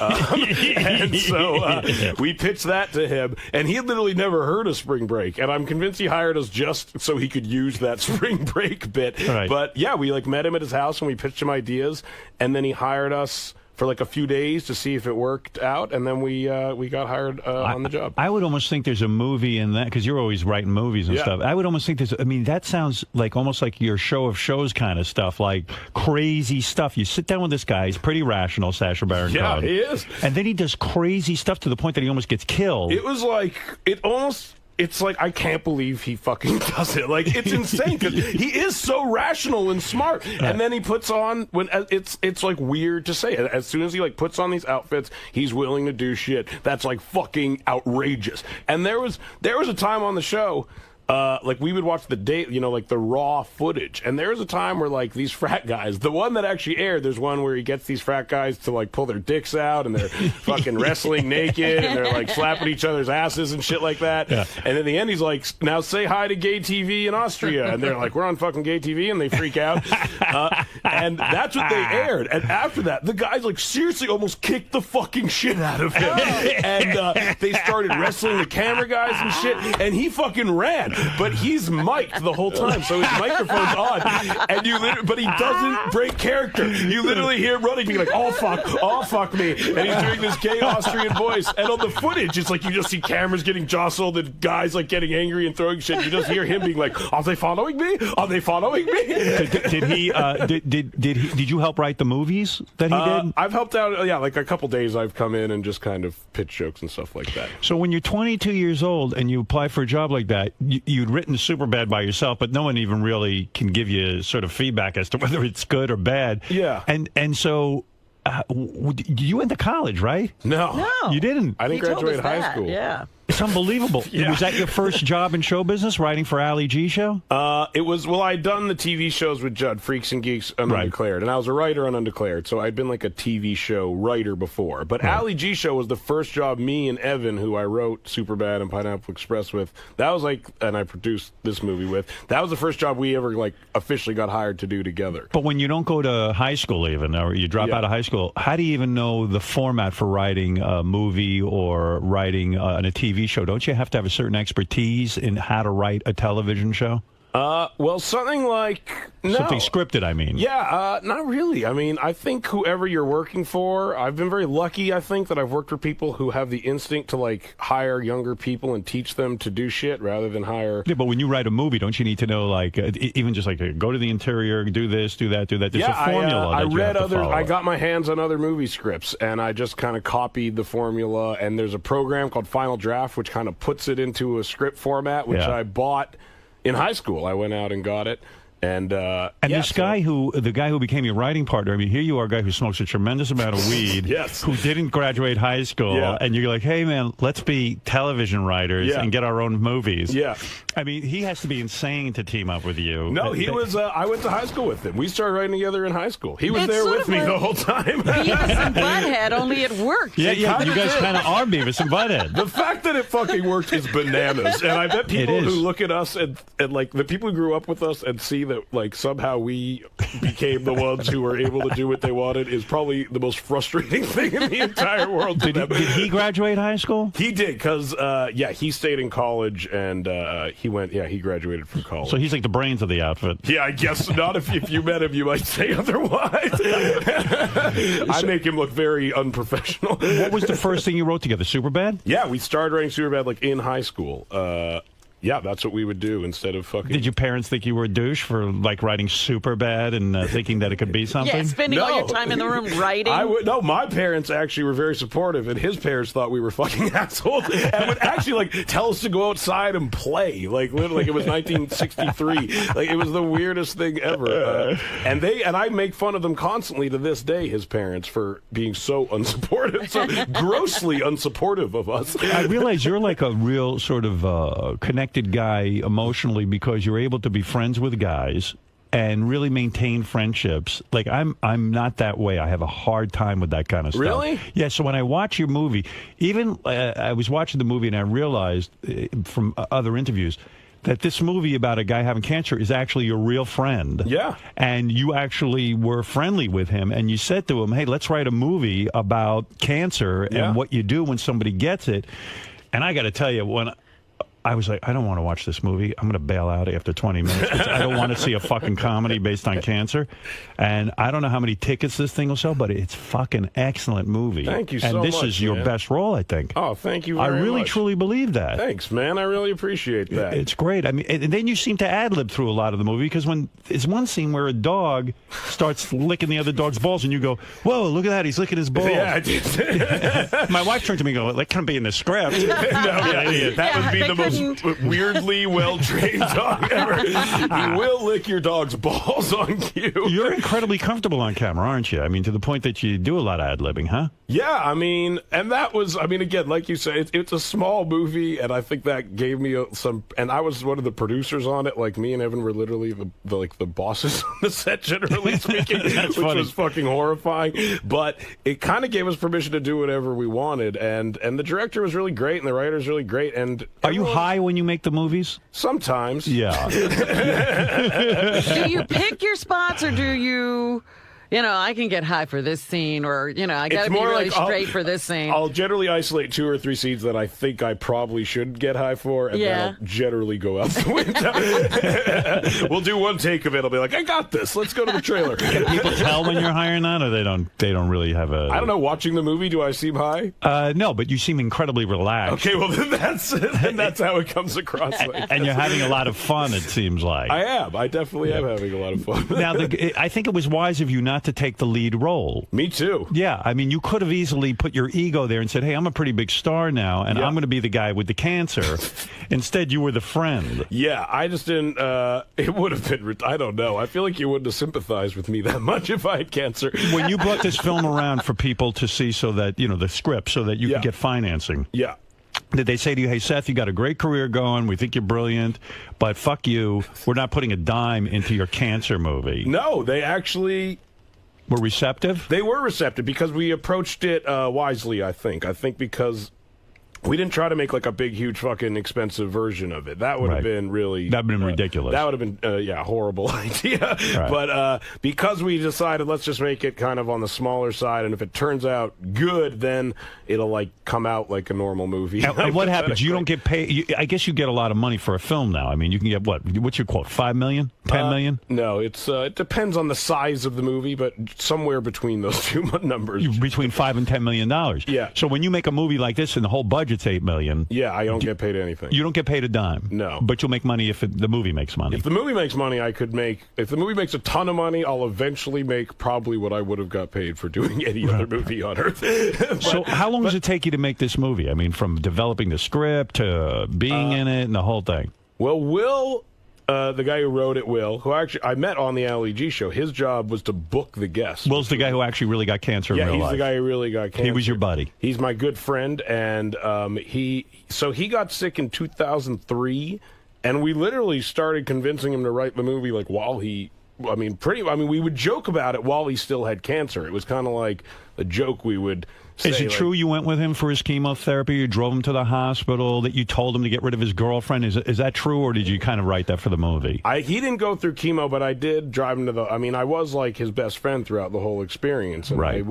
I would drive him... Yeah, I would drive him to the hospital. He could drive in real life. We kind of changed... We changed a lot of stuff for the movie. At one point... have to do that for the movie. Yes. At some points in your life, you were becoming a very big star. Did you say, why the fuck am I hanging around with this guy with cancer? And why am I driving him to the hospital? No, I was not at all. Right. If he had cancer today, I would have completely abandoned him.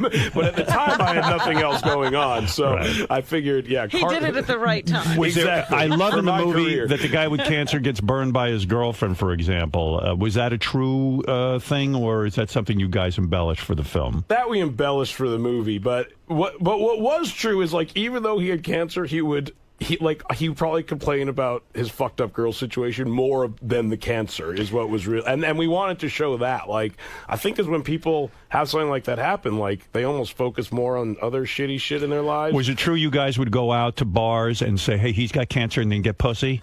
I actually met my fiance at a bar with Will while he still had cancer.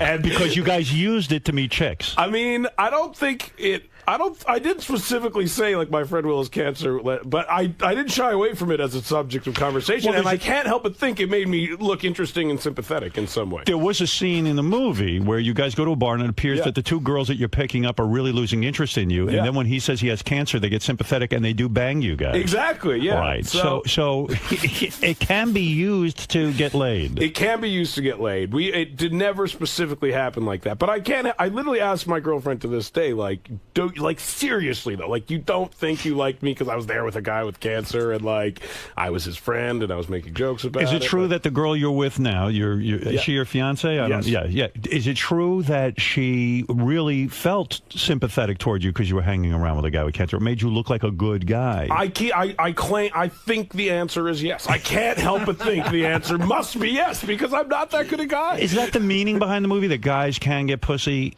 Even if you have cancer? Well, not only if you have cancer, but cancer is good. And exactly. And any kind of thing that makes you look human is good for getting pussy. Yes, exactly. On the pussy scale of things, cancer isn't going to hurt you. Do you think the reason you're so relatable is because you really have boiled life down to pot and pussy? I mean, seriously. I mean, like, you love pot. You love getting high. Yeah. And I think people relate to that. Yeah. And you also love pussy. Yeah, I talk about it. I love talking about it more than, I mean, I think I funnel more. I think I funnel so much sexual energy into talking about it. When it's time to actually have sex, I've spent it all. I'm still amazed. You see, I think you're a really good guy, and I'll tell you why. A, you have male friends that you stick by and you would do things for, even though you're a big star. And also, I like you laughing. And also, I think the fact that you're with this one woman when you could be getting tons of pussy. I mean, isn't the whole point of becoming famous getting lots of pussy? To a lot of people, it seems to be. Right. And they really go for it. Yeah, they do. Yeah, I mean, that was never why I did it. God bless those guys. Right. There's a lot of guys getting a lot of pussy out there. I mean, Stamos has been getting pussy his whole life. He's a super good-looking guy, John Stamos. But for a guy who's an average-looking guy, you've always had your problems with weight and everything else. I mean, it's a playground out there for a guy in Hollywood, and you are kind of missing out on it. It makes me a tragic figure, I think. Do you ever lay in bed and go, gee, I am missing out on a lot. I could be getting a lot of women. I feel like I'm squandering a gift at times. Yeah. more like in a superhero sense. I feel like I'm Spider-Man in the scene where he's like putting his costume under the bed and deciding he's just going to try to be a normal guy. No, I don't actually feel like that. You don't. I'm so fucking. I was afraid of every other it horrifies me, honestly, the notion of getting lots of women. Yeah. Why? It's funny, like, I always, like now I'm not afraid of my girlfriend. I always think, like, is it an age thing? Is it just because I'm used to it? But at the time when I was single, I was fucking horrified of girls. Like, the idea I don't know why it scared me, but I was afraid. I was afraid of the pussy. Are you afraid to be? Are you afraid to be? You're not afraid to be alone, are you? You like your own time, right? You don't. Yeah. You're not the kind of guy that's all needy as a boyfriend, are you? No, I lived alone. When I lived alone, I like really fucking lived alone. I was one of those guys where like people would come into my apartment and be like, "What the fuck are you doing here?" It fucking smelled weird. Like I had weird experiments going on and shit. It was always like painted different colors. Yeah, you're not an exercise kind of guy, so you'd probably spend time indoors mostly. A lot right? of time in a very dark, holed up. I picture you as a young man, like when you didn't have a girlfriend, sitting there by yourself, smoking tons of weed, having like a lot of bongs and all kinds of paraphernalia. Making weird contraptions just for weed. Yeah. And then you also would sit there, I guess, and write and watch TV and eat junk food, right? Yeah, I would eat a lot of junk food. I smoked a lot of cigarettes back then, which was not cool, conducive to a healthy lifestyle. Right. I drank alone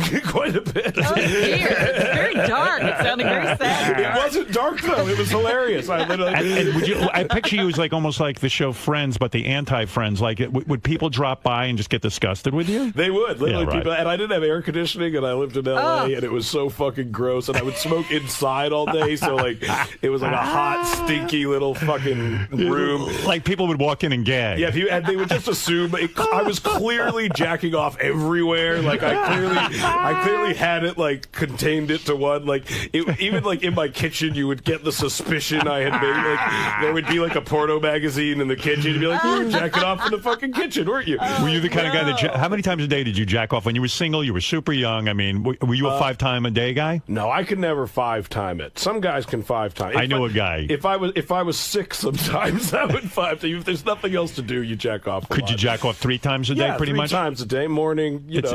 Women are disgusted when they hear that, but it's the truth. I mean, I remember clearly jacking off 3 times a day in my 20s. I still will jack off 3 times a day every now and then. How old are you now? 29. Oh, that's why. Yeah, I can still jack off 3 times. I can't. I tried jacking off 2 days in a row, and I couldn't. It's babysitter porn, my favorite thing in the world. Does it dry heave?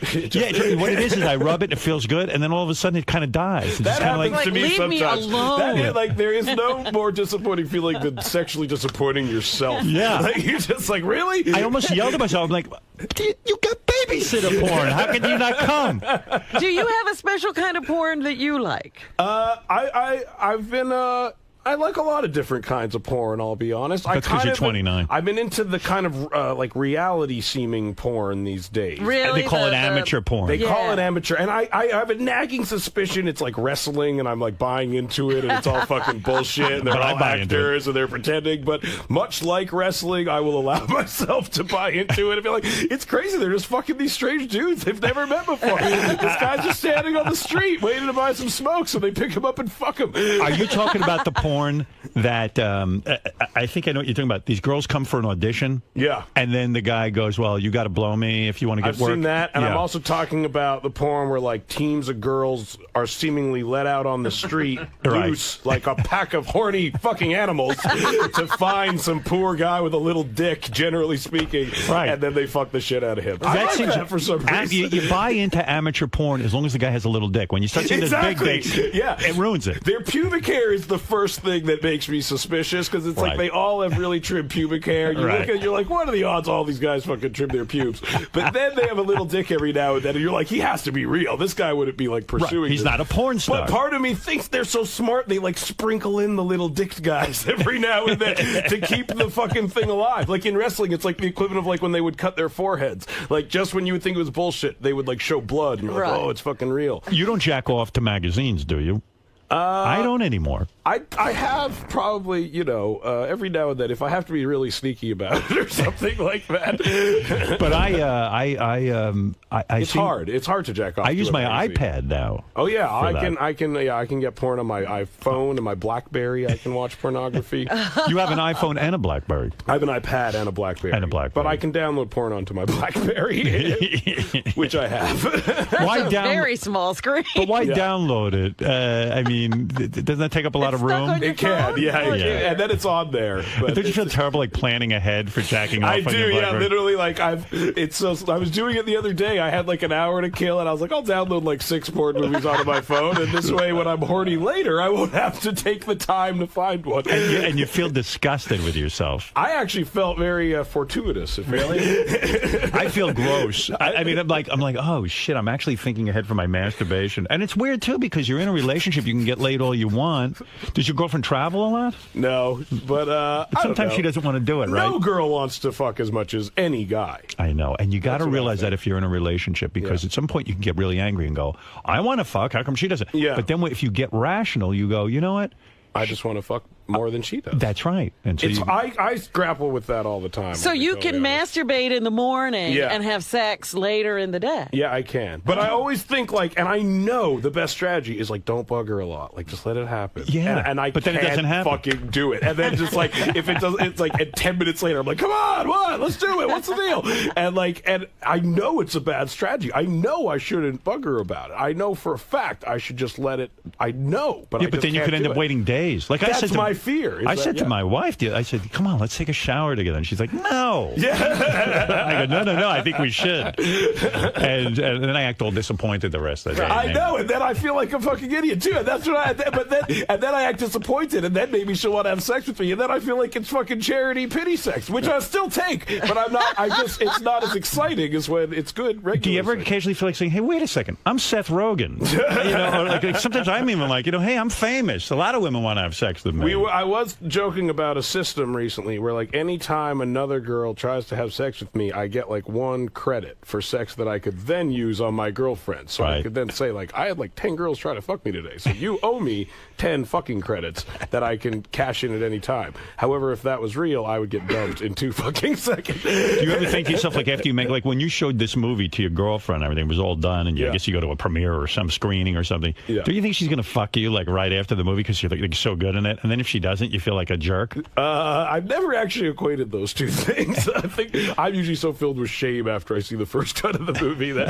I don't want to do it. Are you happy with this movie? I'm very happy. You should be. I think it's Bryce Dallas Howard, by the way, looks very good. She's great. Yeah. Very attractive. She's very attractive. I think she had a nose job. Do you? Yeah, I do. I don't know. I was watching The Village the other day, and she looks very pretty. I don't know. She looks way more beautiful than ever. Maybe it's a good director. I don't know. Lighting. I would credit the director. Did you direct you didn't direct a film? No, this guy John Levine, who directed a movie called The Whackness, directed. Oh yeah, right. He did a real good job with this film. Yeah, he's great. He's 50-50. I was saying to my wife, it's too bad it's called 50-50. I don't know if the name is good enough for this movie. It's hard to name a fucking cancer comedy, man. It's a toughie. Yeah, I read you were going to name it My Friend Has Cancer or something. All right, no, the first title was I'm With Cancer, which it makes us laugh, but it's a potentially repellent title. Right. You want people to see the movie. You want people to see the movie. So we eventually realized benign was better than repellent. So we went with benign over repellent. Yeah, benign is good. Benign's fine. In fact, I couldn't figure out what the name of the movie was at first. Yeah, exactly. Is it one of those movies that opens wide, or does it open in small release? No, it's opening as wide as it's opening.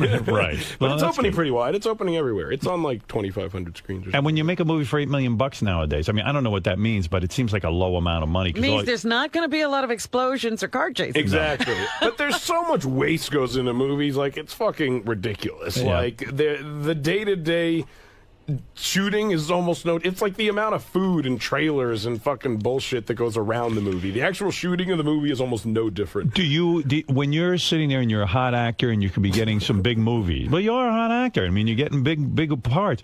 When you decide to do a small movie, do your business people come to you and go, listen, genius, you're hot right now. You got some great offers. Don't waste your fucking time making an $8 million movie where you're foregoing your salary. And how many months and years did you spend on this thing anyway? A few years, probably the last 4 years. We've really been trying to get it together. Maybe 3 years. No, they don't, because it's the first movie that we've produced on our own, and I think that was a very big step for us, and it was important. And I think everyone who worked for us could understand that. So it's tactical. This is a tactical move. Well, maybe that's how we can justify it to the people who think I should be making more money. To us, it was just something we really wanted to do. But it will be nice if it goes well that we'll be able to produce other, our own movies. When you have a friend who has cancer and you've got to be there for them, this is actually kind of a good training film because you got to know what to say. You got to have some quick repartee with these guys because they can get awfully depressed. It can, and I really just tried to cheer him up the whole time, which was probably insensitive at times.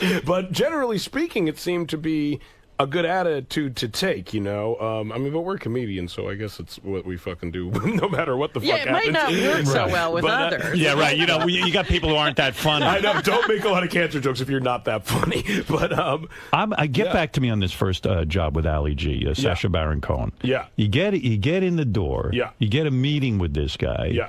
How do you write for Sacha Baron Cohen when it's basically like one big phony phone call? You sit there and you come up with premises? Yeah, they would tell you, it was Will's job, actually, to come up with, like, he would pitch who we would interview, and it was his job to book them. So, for example... That's your buddy who had cancer. Yeah. He's the guy who wrote... Did you meet him on the working for Ali G? Yeah, we met on the Ali G show. Oh, see, that's good. Yeah, it's good. And that's why we work together in the movie, because we work together in real life. You met him. How many writers were on the Ali G show? Like 5. And when you show up the first day, do you wear a suit and tie? Like, no. I mean, we were 22 years old. Yeah, but I mean, like, was it big money? I bet you it was pretty... No, it was like, their whole production office, everything was in a room smaller than this room that we're in right now. And what do they pay you for something like that? I think we split... like $1,200 a week, maybe. So wow. I guess we got $600 a week each. And Evan had to hire visa lawyers to get the job, so he actually lost like 10 grand working on that show, I think. But yeah, so you'll be told, for example, like, okay, tomorrow we're interviewing a fucking plastic surgeon or something like that. Right. So then you'll start writing questions. It is really hard. It's as hard as you would think it is, because you have to kind of predict what the person might say. So you know what character he's going to use, whether it's Ali G or one of his other characters. So like Bruno's interviewing a plastic surgeon. So, you know, a funny... Or we did a thing where he interviews a psychic, which they later did in the movie also. Right. So... You'll think of an idea like, okay, maybe he can fucking talk to his ex-boyfriend who's dead, okay? And then that's funny already. We'll do that, and then maybe he wants the psychic to, you know, maybe he wants to start blowing his dead ex-boyfriend's ghost in front of the psychic. So, did you come up with that? Because he does that. He blows his boyfriend's ghost. Yeah, that was something that it was originally on the show, and then they it didn't work well on the show, but they did it. They ended up doing it. They did it in the movie. It was great because he's sitting there blowing the ghost. It was fucking hysterical, and I remember like being in the room and Sacha miming, getting on his knees and blowing a ghost and thinking, this is the craziest fucking thing. So that's how it works. Sacha sits there with you. How many guys, how many writers are there? Are there any women who work on this, or is this a guy's mentality? No, there was some women who were producers. All the writers were guys, though. I could see that, though. It's a very guy thing. Yeah, and they were all British guys except for me and Evan. So it was like the original guys, like the director, James Bobbin, and Sacha and Jamie and Ant. They were like the British guys. But when you're a writer on a show, how important is it for you to bond with these guys? Is it all business, or do you have to like form a whole comfort zone with them? Because pitching an idea in front of a bunch of people is really scary. It is, and you have to. It helps if you get along with them, and I do. And we did get along, all of them. Did Sacha ever criticize or ridicule you guys for making a dumb idea, or would he allow all of that to happen? Naturally, and like not make people feel stupid for pitching a stupid idea. No, yeah, he wouldn't make you feel dumb. He would just ignore it. I was going to say, what happens when you lay a bomb? You would all just kind of pitch. He takes a big shit on you. Yeah, exactly. He would literally shit in your face. He would shit in your eyeballs. So when you're a writer on there, you're sitting in there, you're with these British guys. It's you and your friend, the guy who ended up writing 50-50. Yeah. And Evan. And Evan. And you're sitting there. And you pitch, hey, you're going to blow your boyfriend who's dead. Yeah.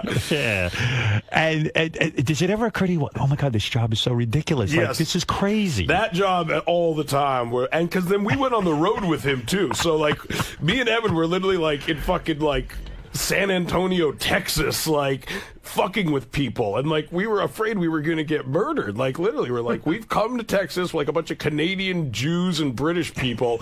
We're fucking going to San Antonio with the goal to like fuck with them and make them feel stupid. Right. Like, this is like the most dangerous thing you could possibly be doing. It really is dangerous. Yeah, it really is. There are times I think about Sacha and what he does.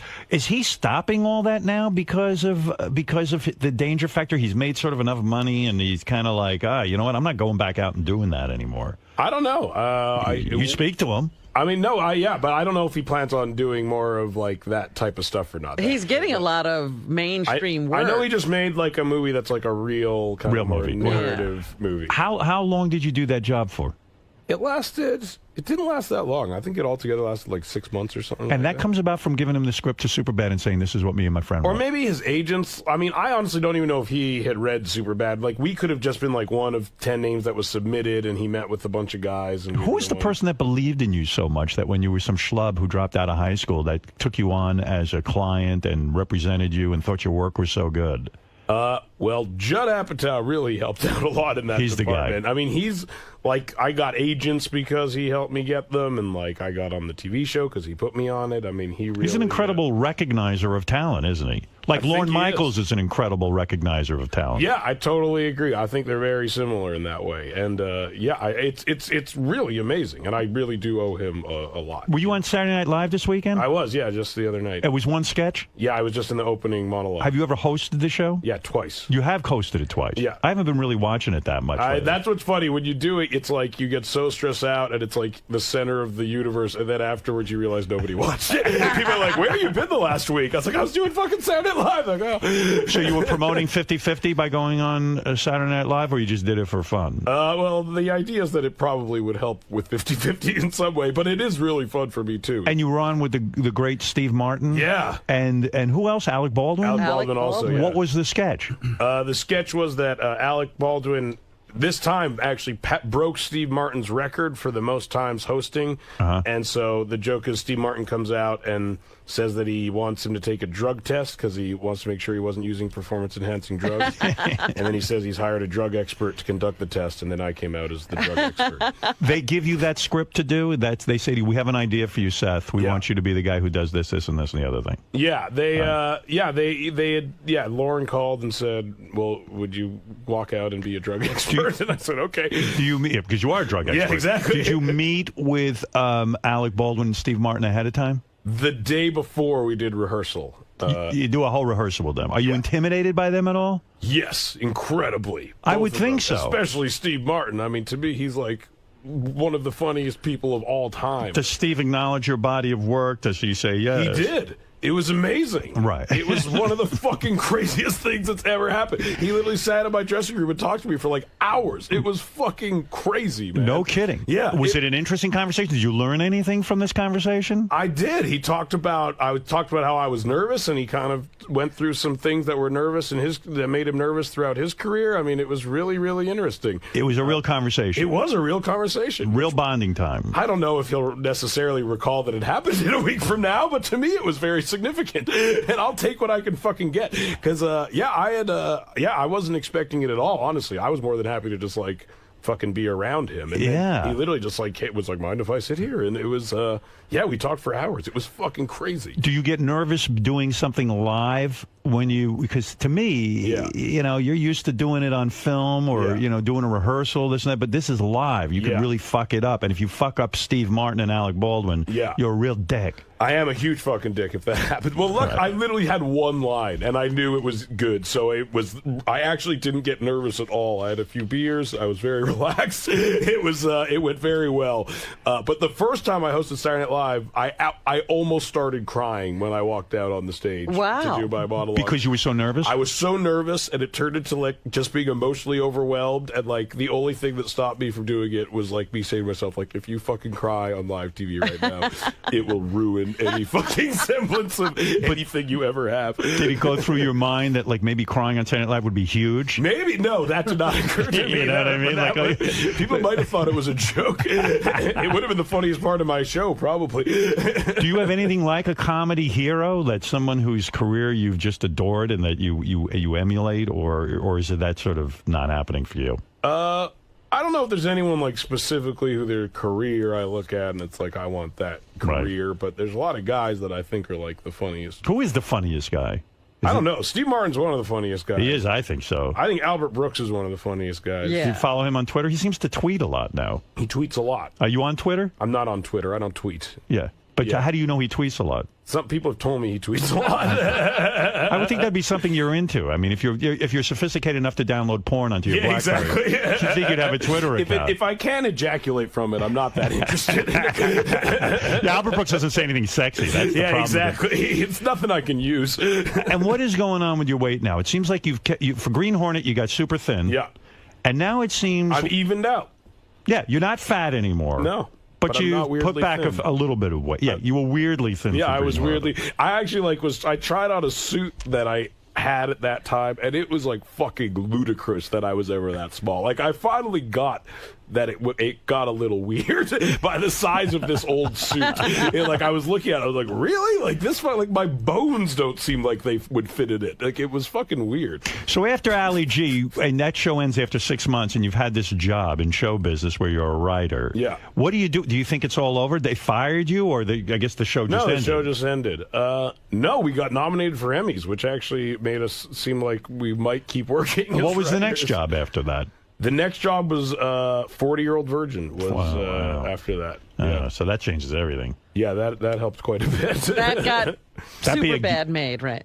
Sort of, huh? 40-Year-Old Virgin got Knocked Up made, and I think, and those kind of happened right back to back. But yeah.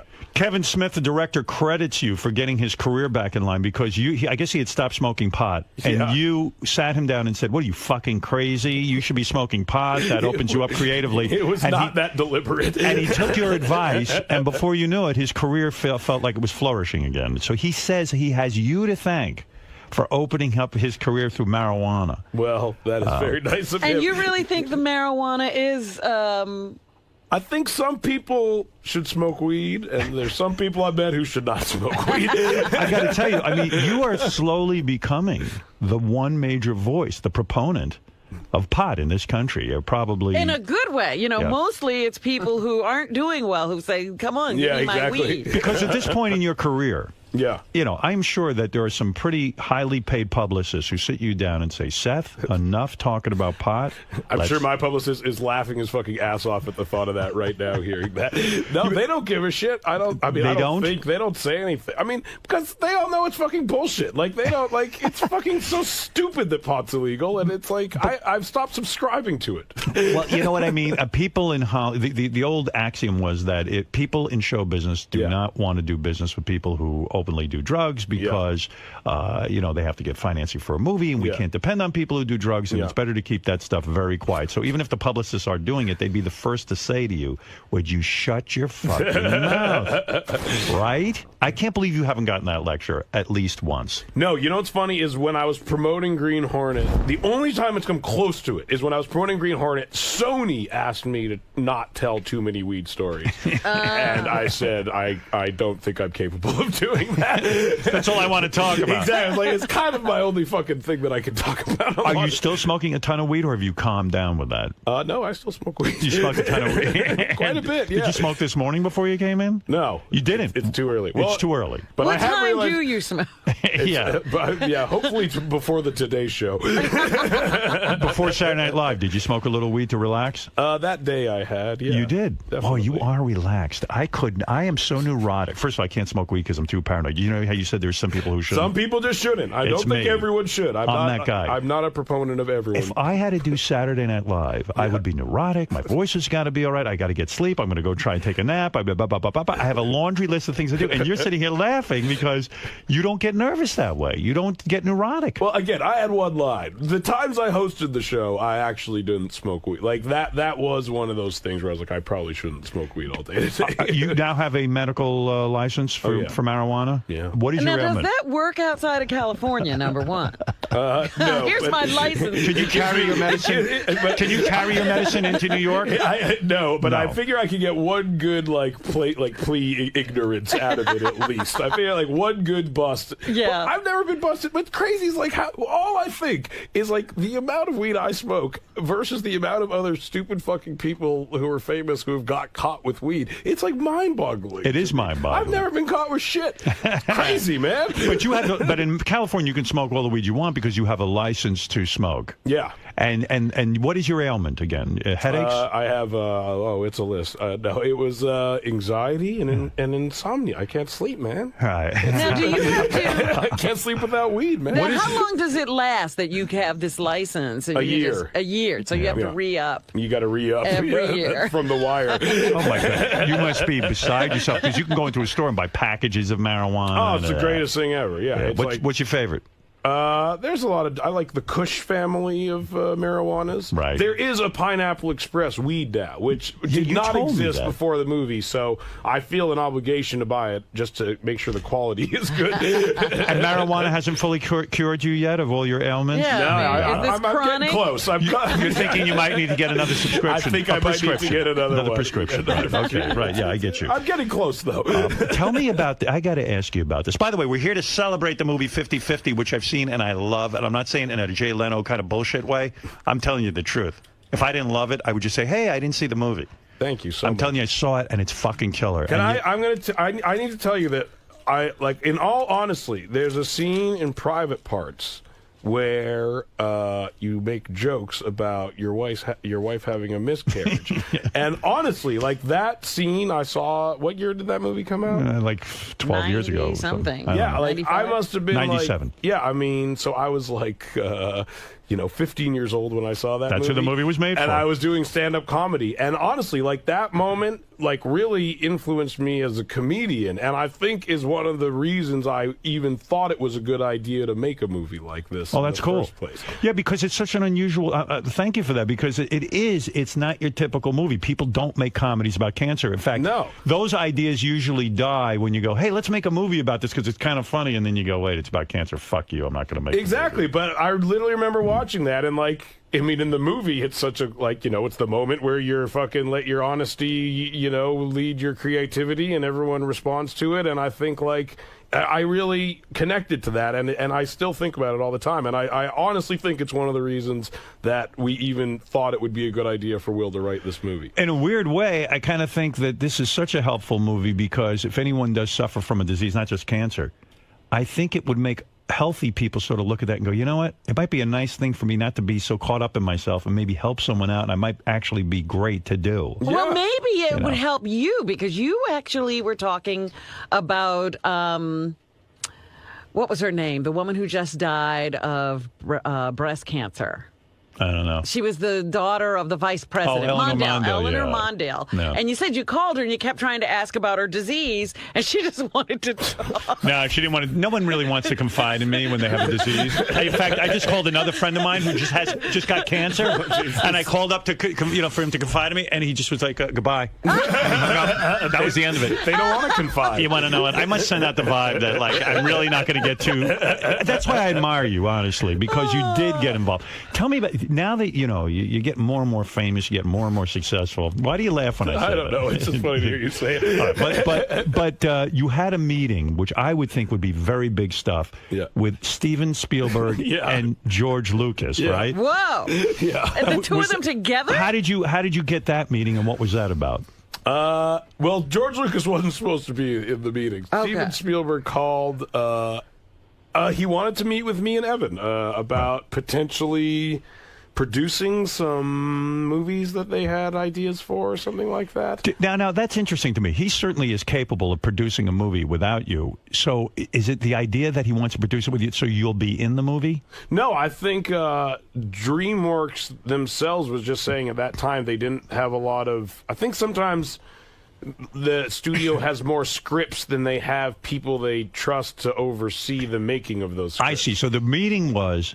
Hey, Seth Rogen and your writing partner, sit down with us. We're going to tell you about all our projects that we have, and we'd like to assign a few of these to you. Yeah, maybe you guys could oversee the making of them. And we'll be partners in them financially, and we'll see how it goes. Yeah. Wow. That's a big fucking tap on the goddamn shoulder, isn't it? And then you walk in. And we didn't end up doing it, though. And George Lucas is there, too. But why did you end up not doing In all honesty, we just didn't respond to any of the ideas that much. Do you get high before a meeting like that? Probably. You probably did. That's how relaxed you are about but this. My new rule of thought, like, I'll admit to smoking weed all the time, but I'll never admit to being stoned. That's how I realized I could keep this going forever. Because it would be insulting to Steven Spielberg that you showed up for the meeting high. If he asked me if I was stoned, I'd say, of course not. But if he says you smoke weed all the time, I'd be like, oh, yeah, of course. So you're probably high now, but you're not admitting it. Probably. Right. Okay. That's what I thought. So you did smoke. You did smoke before this No, I interview. did not. What did George Lucas add to this So wait a meeting? second. Wait a second. So you are stoned now, or you're not I'm stoned? not stoned right now. He just smoked. So that means you are. All right. So then the meeting, the reason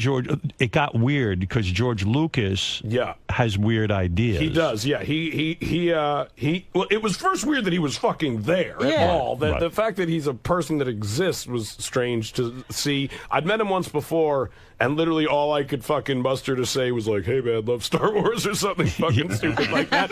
By the way, did you see recently that William Shatner said that Star Trek was way better than Star Wars because Star Wars didn't have any good stories, like it wasn't like there was no relationships or anything like that. So he has declared that Star Trek is better. Do you agree with this? I was honestly more of a Star Trek fan than a Star Wars fan. Me too. Always. I agree with Shatner. Yeah. The Shat has got it right. The Shat got it right. He just shat on their faces. The first movie was great. And there were relationships between Leia and Luke and the... it went down from there. Come on. All right, so you're sitting there. His name? You're sitting there with Harrison Luke. Ford's character. You're sitting there with Steven Spielberg and George Lucas. Yeah. And very surreal. So Lucas starts talking about some weird shit. He starts talking about how he, from my perspective, it seemed completely genuine. I cannot iterate that enough. Completely without a shred of irony. Okay. That he thought the world was going to end in the year 2012. Right. He does believe this. And he went on to explain in great detail how the world is going to end. It's a shifting of tectonic plates or some fucking thing, and the fucking poles are going to switch or some shit like that. And I made a joke like, oh, good thing the Skywalker Ranch is on the other side of the fault line. And he was like, it is a good thing that the fucking Skywalker Ranch is on the other side of the fault line.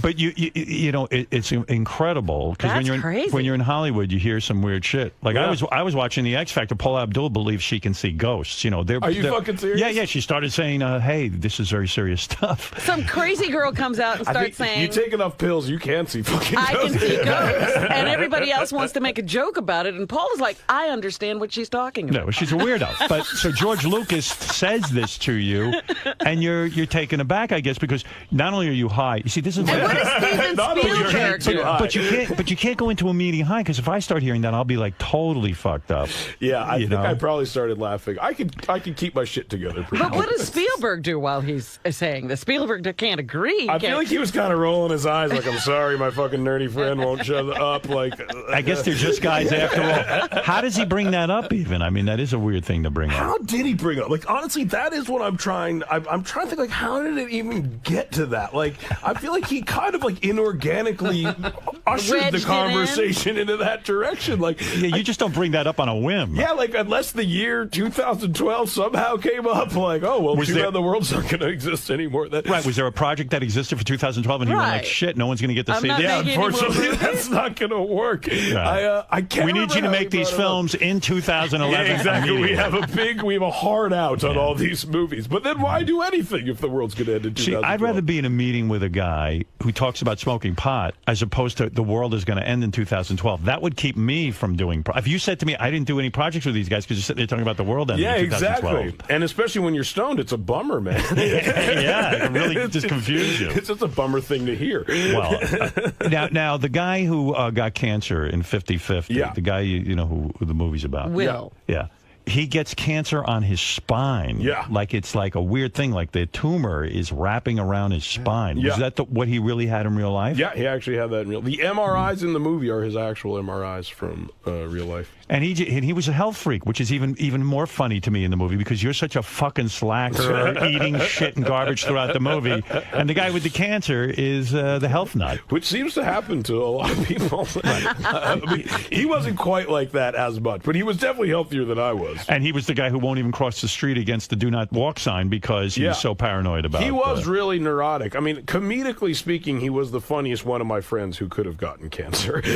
Because he dealt with it. I mean, like, it was like the last guy. Like, you figure, you know, like, a lot of my friends, you'd be like, oh, he'd be able to deal with it. Like, he's not that neurotic. But he was the one where it's like, oh, no, not him. Like, are you starting to now get tremendous amount of email and things from people with cancer who want you to hang out with them and be their friend? Cheer them up. There are people that like emotionally are opening up to me in a way that I never have had. You know, I'm used to people telling me like their fucking drug stories and shit like that. Yeah. And now people are telling me their cancer stories. And well, this is a new side of you, my friend, because you are sensitive, it turns out. It turns out. I guess I am. At least I portray it in the movies. Yeah. But it's not, I mean, it is, I'll be honest, it's like, it's not a conversation I'm generally ready for emotionally, because again, I am stoned most of the time. But I'm glad that I'm glad people like the movie enough that it inspires them to do that. I hope the movie does well. I really do. I think it's a really good movie. Thanks, and man. I mean, you hope it does well because you got your life tied up in it. I hope it does well because I just like the movie. Thanks, man. And I don't want my friend who have gotten cancer and we make a movie that fucking bombs out of it. The cancer dude is here with you, huh? He is here. The guy you met on Ali G. He's also the ayahuasca guy. Let me talk to him. Really? Yes. And this guy's fucking nuts. He's done ayahuasca like 17 times. 10 times he's done it. Oh, my God. That's crazy. He's done it 10 times. That's and he will actually claim amazing that. I mean, thing. Oh, there he is. It's Will. Hey, Will, how you doing, man? Hey, how's it going? Yeah, so that's great that Ali G hired both of you guys. You never would have met. You never would have. Your cancer would have been a big waste of time. Together. Your cancer would have been a huge waste of time. I do think I did get cancer on that show. Yeah. I think we worked it so hard. Yeah, we thought he looked like shit as we were doing the show, and it was. So he calls you guys up whenever he's doing a movie, right? And he says, hey, let's get the team together and write some more funny shit, right? Will doesn't get the call. I don't get the call. I think he's afraid he's going to give me cancer again. So I don't think he wants me. Seth gets the call and you don't. I don't get the call. No. Oh, is that fucking insulting? Well, he wasn't a writer. He was a producer. I was a producer. Oh, okay. Yeah. All right. Yeah. And All right. even though he's now a writer, I don't know. Once Sasha sees the movie, maybe he'll get the call. I don't think he's seen it yet. So I only write jokes about cancer, though. when the doctor tells you have cancer and it's wrapped around your spine and you only have a 50-50 chance of living and all that, you thought you were going, right? Well, originally, my diagnosis was terminal. Wow. So he was misdiagnosed. I was misdiagnosed, so it was worse at first. When you get a terminal diagnosis, does it ever cross your mind, you know what I'm going to do? I'm going to go do something really fucking wrong. Because I'm dying anyway. Well, that was our joke. Yeah. Was we decided that there was no movie that depicted what we were going through, so we decided we would make a movie called The Fuck It List. Yeah, about guys who do heroin and fuck whores and murder people. But you know what? Most people who are terminal don't do that, but you think they would. I mean, in a sense, we're all terminal. We're all dying. We just don't know when. And yet, when you're told by a doctor you're terminal and you got a year to live or whatever it is, no one goes out and shoots 50 people. But a lot of times the doctors are wrong. Exactly. Well, in his case, they're wrong. Yeah, but you go shoot somebody and you live. I know. That would be terrible. Right. I'm surprised there aren't a bunch of cancer people going running around raping people, killing people, and doing all kinds of weird shit. I still have the energy before the radiation. You raped a few people. Cancer patients are just taking over the world. How many people did you really rape? He only raped 5 or 6. Did your girlfriend really dump you when you had cancer? No. That didn't happen. Yeah. No. Too bad. But he was in a lot of shitty relationships. I was in a lot of shitty relationships. And I did see a lot of people just bail on me when I was sick because they just were so freaked out by it they couldn't deal with it. Friends, family members. Yeah. Wow. And Seth was really that good a friend that he stuck with you, huh? Yeah. Look at this. Look at that, right? Wow, Seth. Do you want to fuck me now? I'll blow you. You can see how it works, though. That's it. Right? Wow. Yeah. How many years have you been cancer-free? 6 years. 6 years. Oh, so you're considered completely cured. I'm in remission. I got remission. 4 more. We asked Sanjay Gupta the other day. Yeah, I got 4 more years. 4 more years? And if you live 10 years, you're in full cure. Now I'm fully cured. That's it. Right now you're considered remiss. He's remiss. He'd be remiss to say. I see. Yeah. Well, I mean, it's some great movie, and you wrote a great movie. You really did. What is it, Gary? He's the guy that took ayahuasca. Yeah, now Robin went into this fucking weird place, Guatemala or something. Peru, and lived in a hut, and took ayahuasca, and vomited and shit, and farted in front of her Indian guru. How did you do ayahuasca here in the United States? I did in Canada. Oh, you did it in Canada. Yeah, because they do it up there, but I don't think that's authentic. Yeah, you got to go to Peru. Yeah, well, Do you ever think that's what caused your cancer? I took it after the cancer. You did. I took it 2 years ago and last year. I see. You did it again. I did it 9 times. Why? Yeah, why? Yeah. It's like the greatest therapy. Oh my! I had it's like 30 rough. years of therapy. It's rough. Yeah, but he's been through chemo, right? Yeah. You had chemo? No, I didn't actually have to go through chemo. Because you had an operation. I had to have that operation. Yeah, I had to have a crazy operation. But I think he claims that of all, the catharsis that came from his whole life-threatening experience. It is pretty amazing, yeah. To him, the ayahuasca was like the greatest tool in bringing all that stuff to It sounds like crazy. Anything that's going to make me shit my brains out in front of other people, I'm not doing it. Hey, explain something to me. The kid who plays you in the movie. Yeah. I don't care how good a cure it is. What's that kid's name? Joseph Gordon-Levitt. Yeah. Okay, Joseph Gordon-Levitt. Joseph Gordon-Levitt. Yeah. Joseph Gordon-Levitt. Yeah. You said Josen. Josen Gordon-Levitt. That guy, he was second choice. You had an actor all lined up to play his part. Yeah. 2 days before you're about to start shooting a movie, the fucking guy who you hired flakes out on you. No, that's not what happened. Tell me. We actually had filmed 3 days with James McAvoy, and due to a family emergency that I'll let him explain if he ever wants to. Where is he? Who is he? He's at home. But I gotta say, it's completely understandable that he had to leave. Okay. And so he had to go back to the UK. So I'm taking it that when you say there was a family emergency, someone in his family got ill, maybe even got cancer. I don't know. I'm guessing. Something in that ilk happened. All right, somebody got ill. Yeah. And Can he take a week off? No, he had to go. But even a week, well, that was the question, is that he could have maybe come back. Of course. Our movie was such a small budget, we literally couldn't afford to wait. You couldn't wait. Were you flipping out, though? You'd shot 3 days already, the guy you had in mind? I mean, it's kind of hard in 2 seconds to go find a new lead. It was, but we did. We literally... How do you do that? You call... I got to give Joseph a lot of credit. Like, James left on a Thursday. I called Joe... The next day. The next day on Friday, and I literally just explained to him exactly what happened. How did James tell you he was leaving the movie? Like, how does he... hey, you guys, I got to leave the movie? Yeah. Yeah, then he got on a plane and went back to England. Yeah. I can't imagine what... Listen, let's say my parents were dying. I love my parents. They're nice people. And they're okay. He didn't stay for lunch either. But listen, I would have stayed for lunch. Even if my parents were dying, I could hack 3 or 4 days with them, and then I'd have to get back to work. You know what I mean?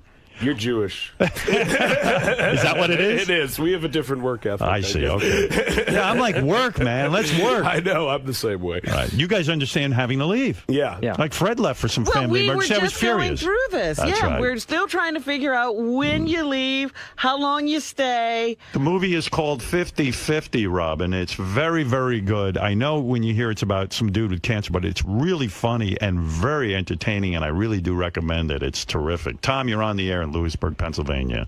Hey, Howard. Thanks for picking me up. Yeah, I wanted to know, Seth, do you prefer vaporizer over bong?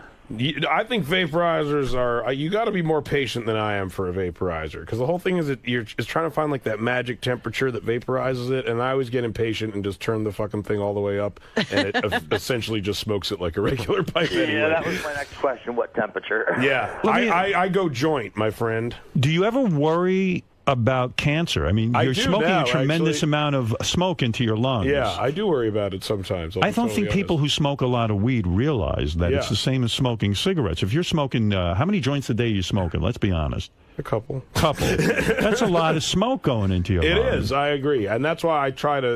the vaporizer is something I think I should use more. Do you not like the pot brownie? No, those things fuck me up. Like, there's no middle ground with weed brownies. They either do nothing or they fuck you up 100,000 times more than you want to get. They fuck you up to the point that you can't function. Yeah. It's not a good high. I don't like that high either. You guys are after functioning on you. Yes, exactly. I don't want to... I want to be able to live my life stoned. Now, I've smoked this weed in California many years ago, and I got to tell you something. It was so strong then that I could barely function. So if you're telling me a pot brownie fucks you up to the point that you can't crazy. Function. No, I cannot. Oh, yeah, it's like tripping, Howard. Can you?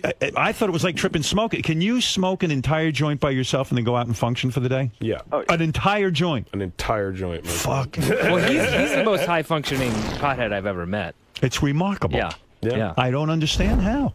I don't either. I don't function that well when I'm not stoned. Would you operate machinery if you have to? Yeah. Wow. Definitely. Awesome. I mean, as well as I could probably sober. I don't know how good I am with machinery. You're a very, very capable young man. I think I'm a role model for kids I'd everywhere. be proud for you to be my son.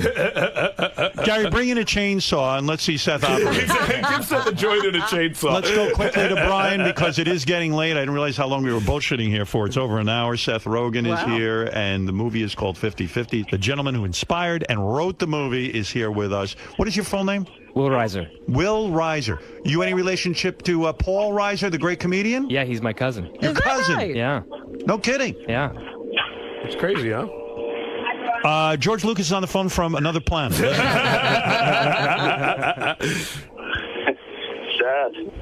Yeah. I learned it from watching you, man. What? I said I learned it from watching you. I learned it from Paul Reiser ever give you a break? Did he ever do anything for you? Yeah, he helped get me my first job. Did he see the movie yet? He hasn't seen the movie yet. He's going to be proud of you, my friend. I hope so. All right. Hey, I'm curious about Green Hornet. Yeah. How do you feel that was received? I thought it was awesome, but a lot of people I hear that. It splits people, that one. Some people really like it. Some people think it fucking sucks. I think it got the credit it deserved. I thought it was great. Thanks, man. It's I understand. I understand both sides. I understand why people don't like it. I understand why people do like it. Paul Reiser ever reach out to you during your cancer? Yeah, I lived with him while I was sick. Oh, he's a good dude. Yeah. Wow. Yeah, in his guest house. I should have been in the movie. That would have been interesting. Wouldn't have you in the real An house. odd twist. Yeah. We would have to make it Howie Mandel or something. Yeah, like living that. with Howie Mandel. He's my uncle. Let's talk to Andy in East Meadow. Go ahead, Andy. What's up, brother? Green Lantern, great movie. Is it going to be a part 2? That's one question. And will you ever have Howard do any kind of movies with you? I think. Why was I not in this cancer movie, 50-50, where I play, let's say, a fellow patient? I could have easily, I would have shaved my head. The guy in the movie really shaves his head. I gave him credit for that, right? Yeah, These actors go that extra mile. Not me, man. I wear the wig. Fucking G.I. Jane did it, and Joseph Gordon-Levitt did it. Hey, Howard. G.I. Jane. Yo, Howard. I want to ask him, did he hear the interview on Wednesday? Huh? Did he hear the interview you had last Wednesday with that kid that knows him? Jonah? Kid you had on. Oh, no, I didn't hear it yet. He was really good. Yeah, I heard he was really funny. Yeah, what was he Great talking about? interview.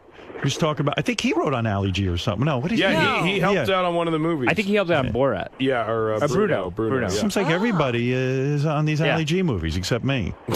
We could get you in there. Yeah. I want to make $600 a week and write exactly. For that. Let's talk to 2 more people and we'll let you guys out of here to go smoke weed. I'm sure you haven't smoked in an hour. You must be having a withdrawal. I'm kind of tweaking over here. Terry, go ahead. Hey, Terry. This is Terry in Brooklyn. Oh. Oh, he fell asleep. He's literally snoring. Is that... You guys must have been really boring. Yeah, I'm sorry. Hey, Terry. Is he actually sleeping? Yeah. Listen to that. Fucking guys are killing my show. That's what happens when you bring me on. We Sorry ruined about it, that. man. Yeah, what is it? What?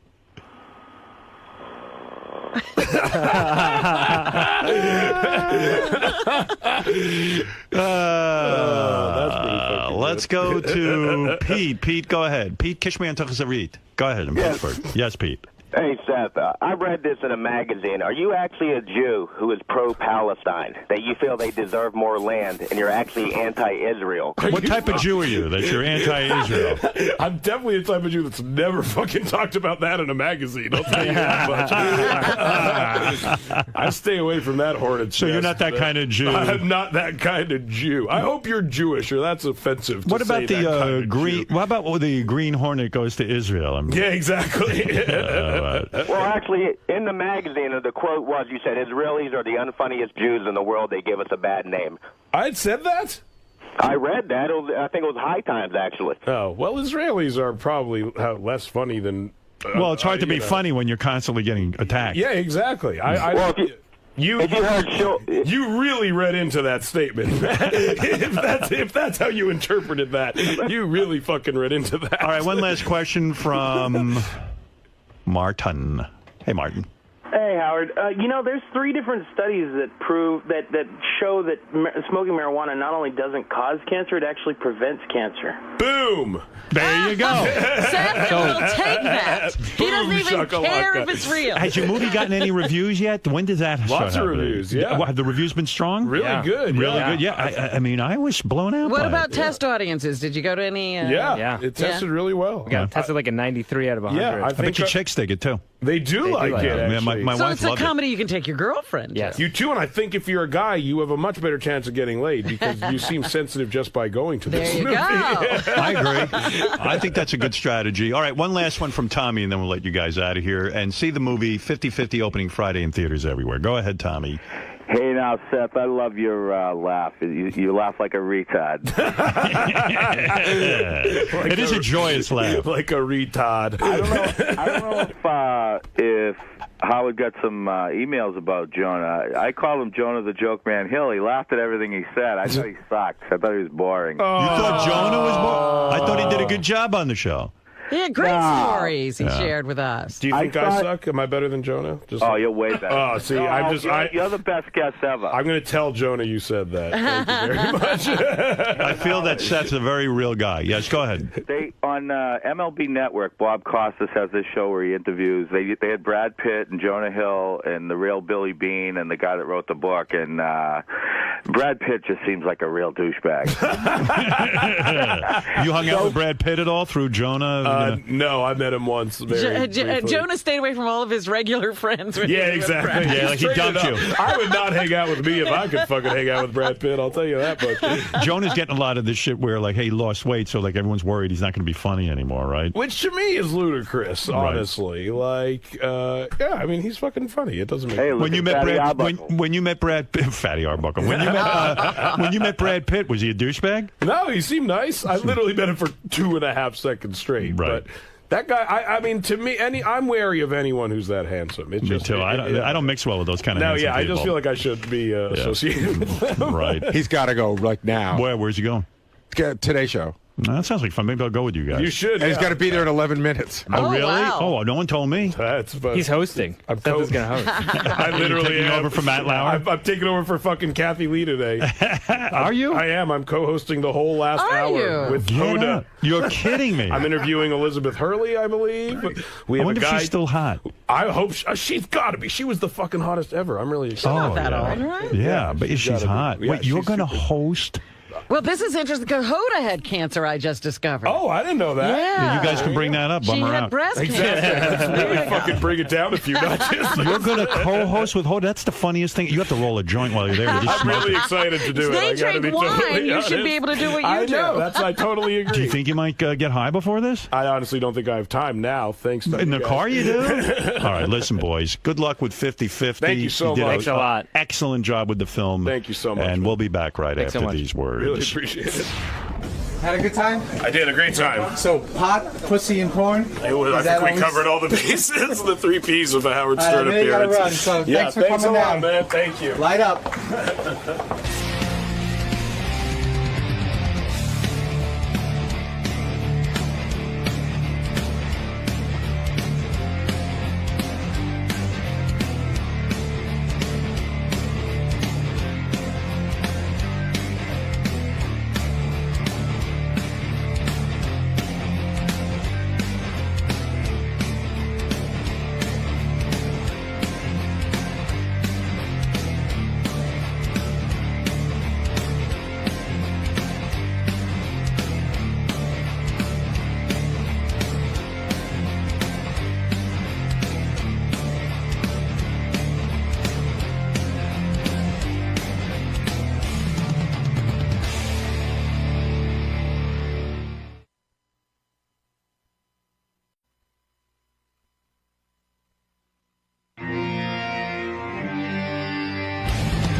I'm so glad I'm not into a club scene.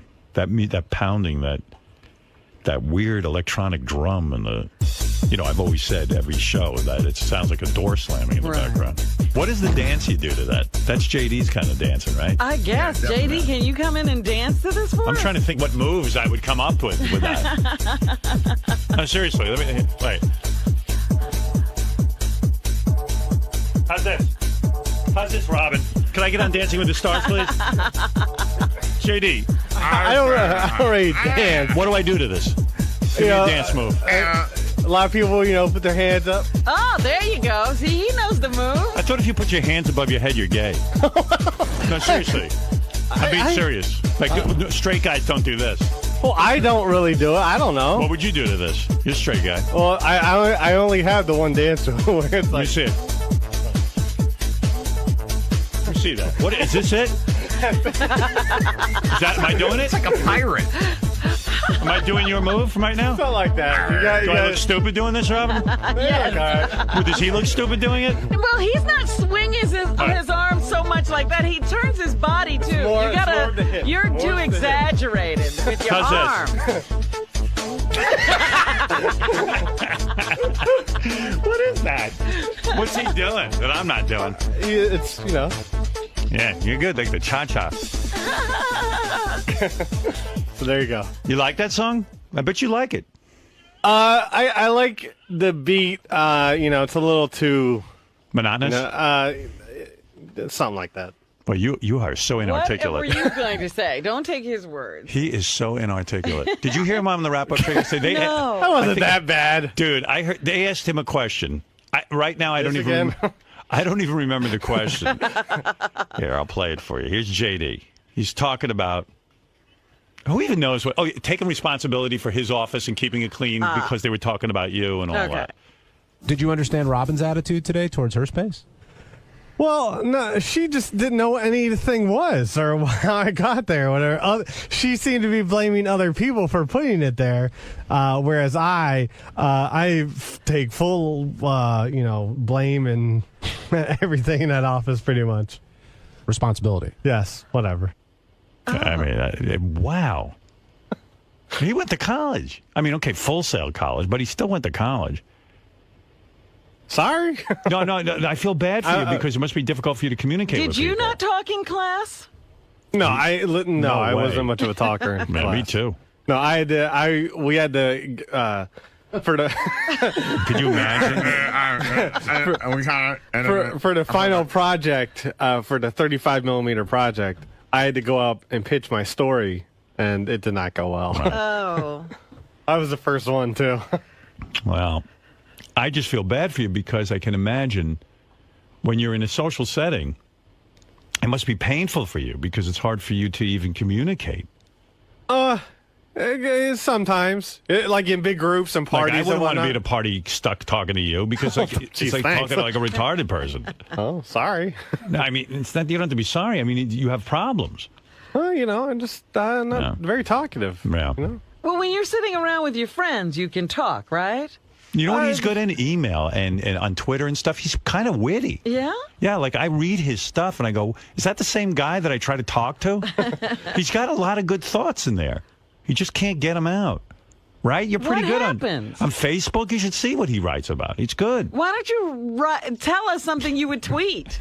But he can't. When it comes to talking, he's weak. What do you do when you structure those tweets? Do you sit there and really think about them and then like type them out and then retype them? Sometimes. Yeah. Sometimes. Yeah, I can see you retype them over and over before you actually put them not over and over, but yeah, he's kind of interesting, actually. Thank you. JD Harm on Twitter, everyone. Yeah. JD Harm on Twitter, everyone. Still not verified. What? Is that Klingon? Klaatu Baraktu Niktu. Klaatu Baraktu Niktu. I get that wrong. Yeah. I'm a tongue-tied robot. My man. Yes. My man JD. Yes. Has articulating your thoughts always been a tough issue for you, or is it just since you've been involved with the Howard Stern Show and the pressure? How many times have you sort of asked this question? I haven't asked this angle, though. This angle, all right. We've gone over what goes on inside your head, but I'm looking to the root of it. You know, the root of it. Has this always been a problem for you for your entire life, throughout your entire life? Well, maybe. No, but think I've always back. been sort you of have trouble. I've always been sort of shy. Right. So, you know. But have you always stuttered and stammered the way you do on the air sometimes? Did you do that when you're giving a book report or? No, I mean that's more just like me overthinking about being on the air and stuff. You know. The magic of the studio is overwhelming at times. Just that, knowing like a lot of people are listening to what you say, and you know. Right, and the way a stutterer can sometimes sing their way into, through a situation, they're always better at singing, and that's when they don't stutter. Is that why you like dance music so much? Is that the only time? That was the dumbest, combination of those two. When you hear those beats, trying to connect those dots, that was just like, whoa.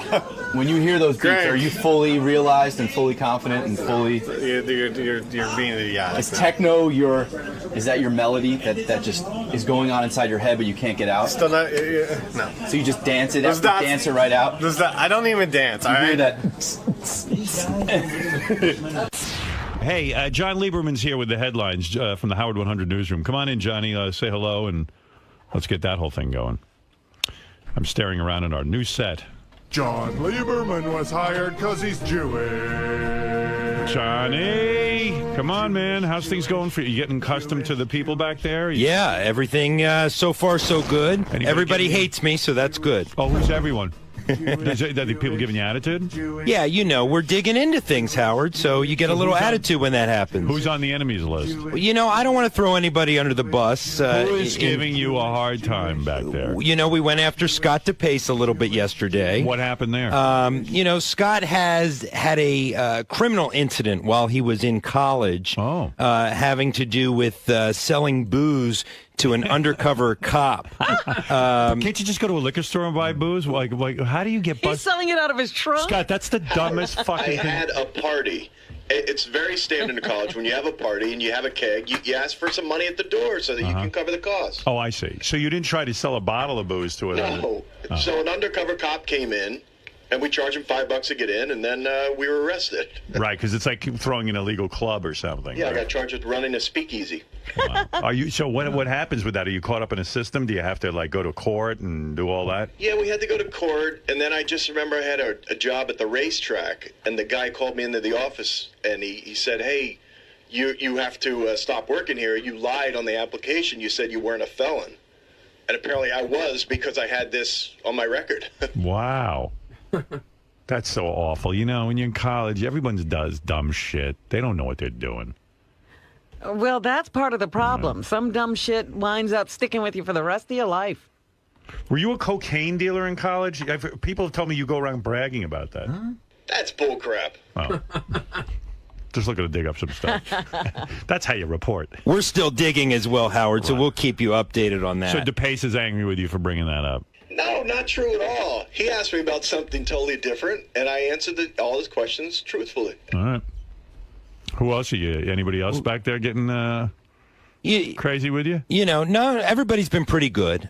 Pretty good. Right. But we're going after whack packers. Nobody's immune. Right. You know that. Listen, you're Howard 100 News. I get it. What else you got in there? Our investigation has found Wendy the retard has had her disability benefits cut by 11%. Wow. Really? You see, Wendy doesn't make enough money to file a tax return, but until recently, the IRS had no idea she had been paid some money by the Stern Show for a sordid contest she was involved in. That's viewed as income. When the feds found out, her Social Security benefits were reduced and will be for at least the next year. She tells us she's worried she won't be able to scrape up enough money to buy shoes, kitty litter, and lottery tickets. Wow. Lottery tickets. Well, yeah, she's waiting for her ship to come in. She's been investing a lot of money in lottery tickets. She's just about to hit. Well, the thing of it is... It's complicated. Well, Well, now what do we do? You can't give help her her anything. That's the thing. I was all prepared to help her, but we can't. because that'll make her benefits go down even more. I don't know if I should get started this. Wendy the retard needs money, and I don't. We got to explain to her why we can't give it to her. I know. Oh my God. Because we're the reason she needs money now. I think Wendy the retard's real sweet, but I've made her promise 50 times that never to call me again for money. I gave her like $1,000 one time and just said, no more calling me for money. I promise. And now her disability's been cut as a result. Wendy. Yeah? You promised me like 20 times.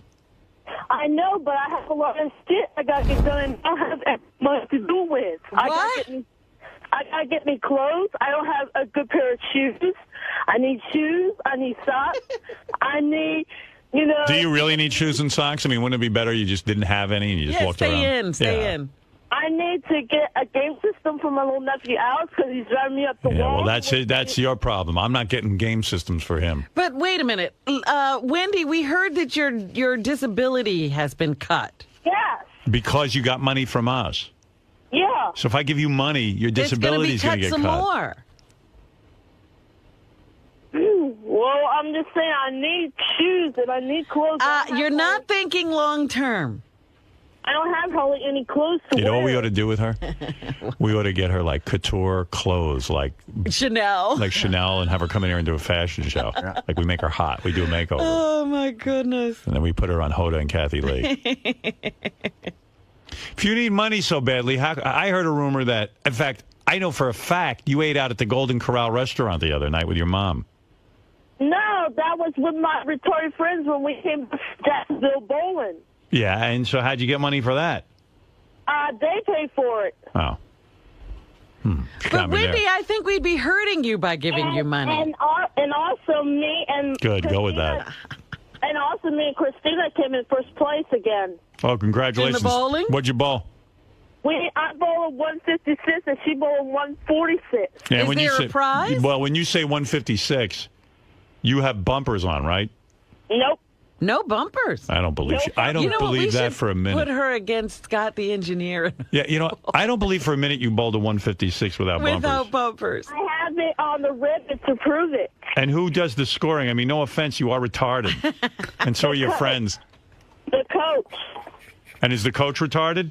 Yes. All right, well, yeah. I don't trust him to keep scoring. Hey, This is Wendy, suspicious. you got a 156. A 156, I didn't even bowl yet. And we She couldn't bowl a 156. She's not coordinated enough, right? They gave us a nice bus with a TV on it, and everything was on a nice bus with watching TV. How many? Okay. I've What got to is- see her what's- bowling. what's- Do they really? No, please. What's 8 pins plus 6 pins? 26. No, okay. No wonder she bowled a 156. It's easy. Well, you're right. 8 pins plus 6 pins is 26 pins? Yes. All right. So, why don't we? How come Howard TV hasn't filmed that bowling night? I would love to see her bowl. And I want to see her bowl a 156. I want to see her bowl a one. I want to see her break 100. A bowl of one. Right. Without bumpers. You're saying you're coordinated enough to bowl a 156? Yes. Wow. And there's no prize money? Nope. That's what pissed me off. No. Is there a retarded bowling tour? Because if she's that good, we should put her on it. I'd watch that. If Howard TV did retarded bowling as a series, and every week it was like a retarded bowling match, I'd watch it. But I would watch that. Am I crazy? Doug, is that expensive to produce? No, I don't think so. We could do it. What if it's like Wendy's League, and like, you know, it's first of all, good. That kind of television is great because you never know who's going to win. It's like Dancing with the Stars. Yeah, it's a reality show. Me and my friend might be going all the way to state. What? Going to the state? Going to state, yeah. State finals. It is good. State regular finals or like state retarded finals? Finals. What? State finals. It's got to be state retarded Of finals. course. Right. It's all retarded people, right? Yep. But that's a TV show. I don't care what anybody says. Maybe it's wrong, but it's a great TV show. I would watch retarded people bowl all day. And their interactions, and then we set it up like Dancing with the Stars. Like we have our own Tom Bergeron and Kate, whatever her name is, the girl. Blake Burke. Blake Burke. Blake Burke. I'm so glad we don't know her name. What is her name? Brooke. Whatever. Charvet, I should know. Brooke Bark Charvet. We got to get somebody with 3 names. Brooke Bark Larvae we'll have. Wow. Doug, you want to do it? You're the executive producer. You can okay a series like that. Yeah, I think, how about we start? I send someone down there to shoot it. Maybe we send Scott down to coach her. Yeah, but nobody goofing on. No, nobody goofing. Like, just cover the event. I'd watch that. And the final should be whoever's the best gets to bowl against Scott. Right. Well, you know what? As long as Wendy's in it, I'd watch it all day. Well, Wendy's pretty good. She's going to the state. What's the most amount of pins you've knocked down at one time, Wendy? Like 30? I knocked down 10, almost all the pins. Last Saturday I got about 3 strikes and 9 spares. Well, she does know lately. I thought she'd say like 30 pins or something. She did seem to know there's 10 pins. And strikes and spares. Right. I'd watch that. Am I crazy? I would love it. But it shouldn't be abbreviated. It should be like, like the old bowling shows. Like, okay, Wendy's getting up. She needs 9 pins. Wendy's eating her opponent. Wendy's eating her opponent's foot. Let's go. I don't know that's regulation. And you missed it last Saturday. You missed it. I accidentally dropped my bowling ball on my foot. Oh, my goodness. What'd she say? She accidentally dropped the bowling ball on her foot. Right now, Wendy just dropped the ball on her foot. So there's going to be a delay in game. Look at this. Wendy is picking her ass with her middle finger. That's against regulations. Wendy's smelling her finger now, and now she's putting it in her vagina. All right, we're going to have to delay of game. Coach is coming over to speak to Wendy. This will take a minute. Let's take a break now for a commercial word while our sponsor has a few things to say, and then we'll get back here and see if Wendy can't get back to the bowling. Wendy, may I ask, why are you picking your vagina during the game? Because I'm bored. What? Excuse me? I'm bored. Because she has a bad phone connection. I think so.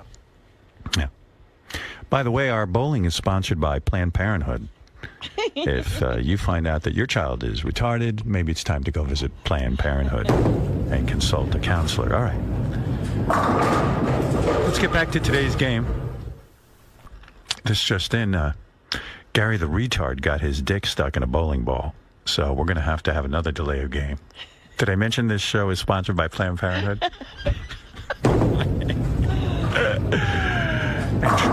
and Trojan condoms and birth control pills and also the coil. Did I mention that? The coil, the patch. Wendy, are you on the coil? Yes. Yeah, I thought so. This just in, Beetlejuice just shit on lane 3. So we're going to have a delay of game over there. Jacksonville Transportation. Follow me as possible. Hey, Wendy, I can't hear you. I got to go. I'm sorry, I was moving my cans around. Yeah. Cans? You collecting cans for money? Yes. Yeah. I'm saving them up till I get enough, but I was hoping that you could help me out so I could get me some shoes and some other things, and I don't have any clothes. We can't help you anymore, Wendy. Wendy, you don't use any of those bowling pins as a tampon. I ain't. All right. My mom's hoping that you are the only one can help me out so I can get me shoes so I can get my stuff done. Because my mom owes me money and she cannot pay me back till she gets rich again. Yeah, I can't. She gets rich again? Yeah. When was she rich before? And right now we've been eating out of dumpsters. Sure. Wendy, you're not having sex with guys, are you? No. Right. None of the other retarded dudes try to come on to you? Yeah, some of them does, yeah. You don't like any of them? I like one of them, yeah, but he doesn't live around here. He lives in Jacksonville, and that's the one I met when I was up there bowling. I see. How far have you gotten with these guys? Have any of them felt your breasts? Nope. All right, good. You're a good girl. One of them bought me lunch.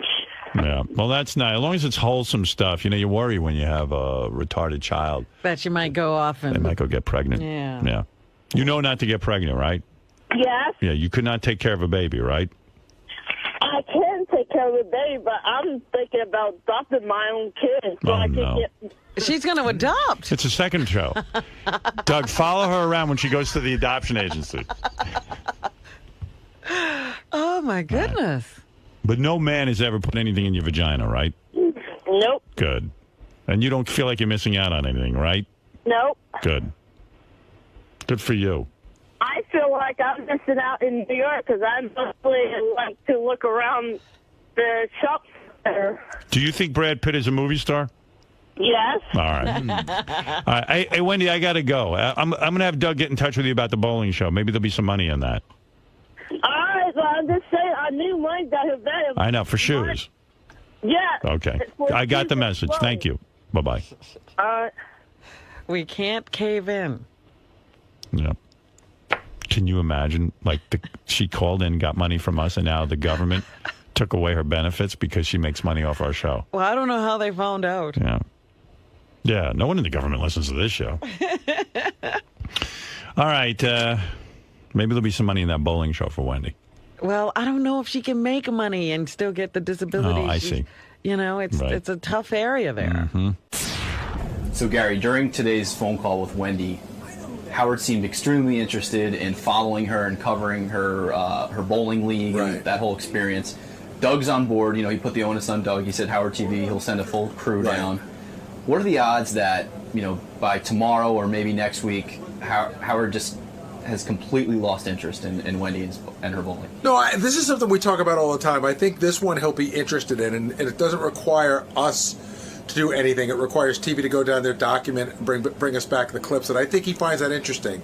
We've always wondered what's going on with Wendy's bowling league, so this one I think he's going to stick with. What makes Howard be so into some ideas and then another is just like a fleeting, you know, a fleeting pass? I think sometimes when you're on the air and sometimes talking about something could be more interesting than doing it, so it's good content for the show.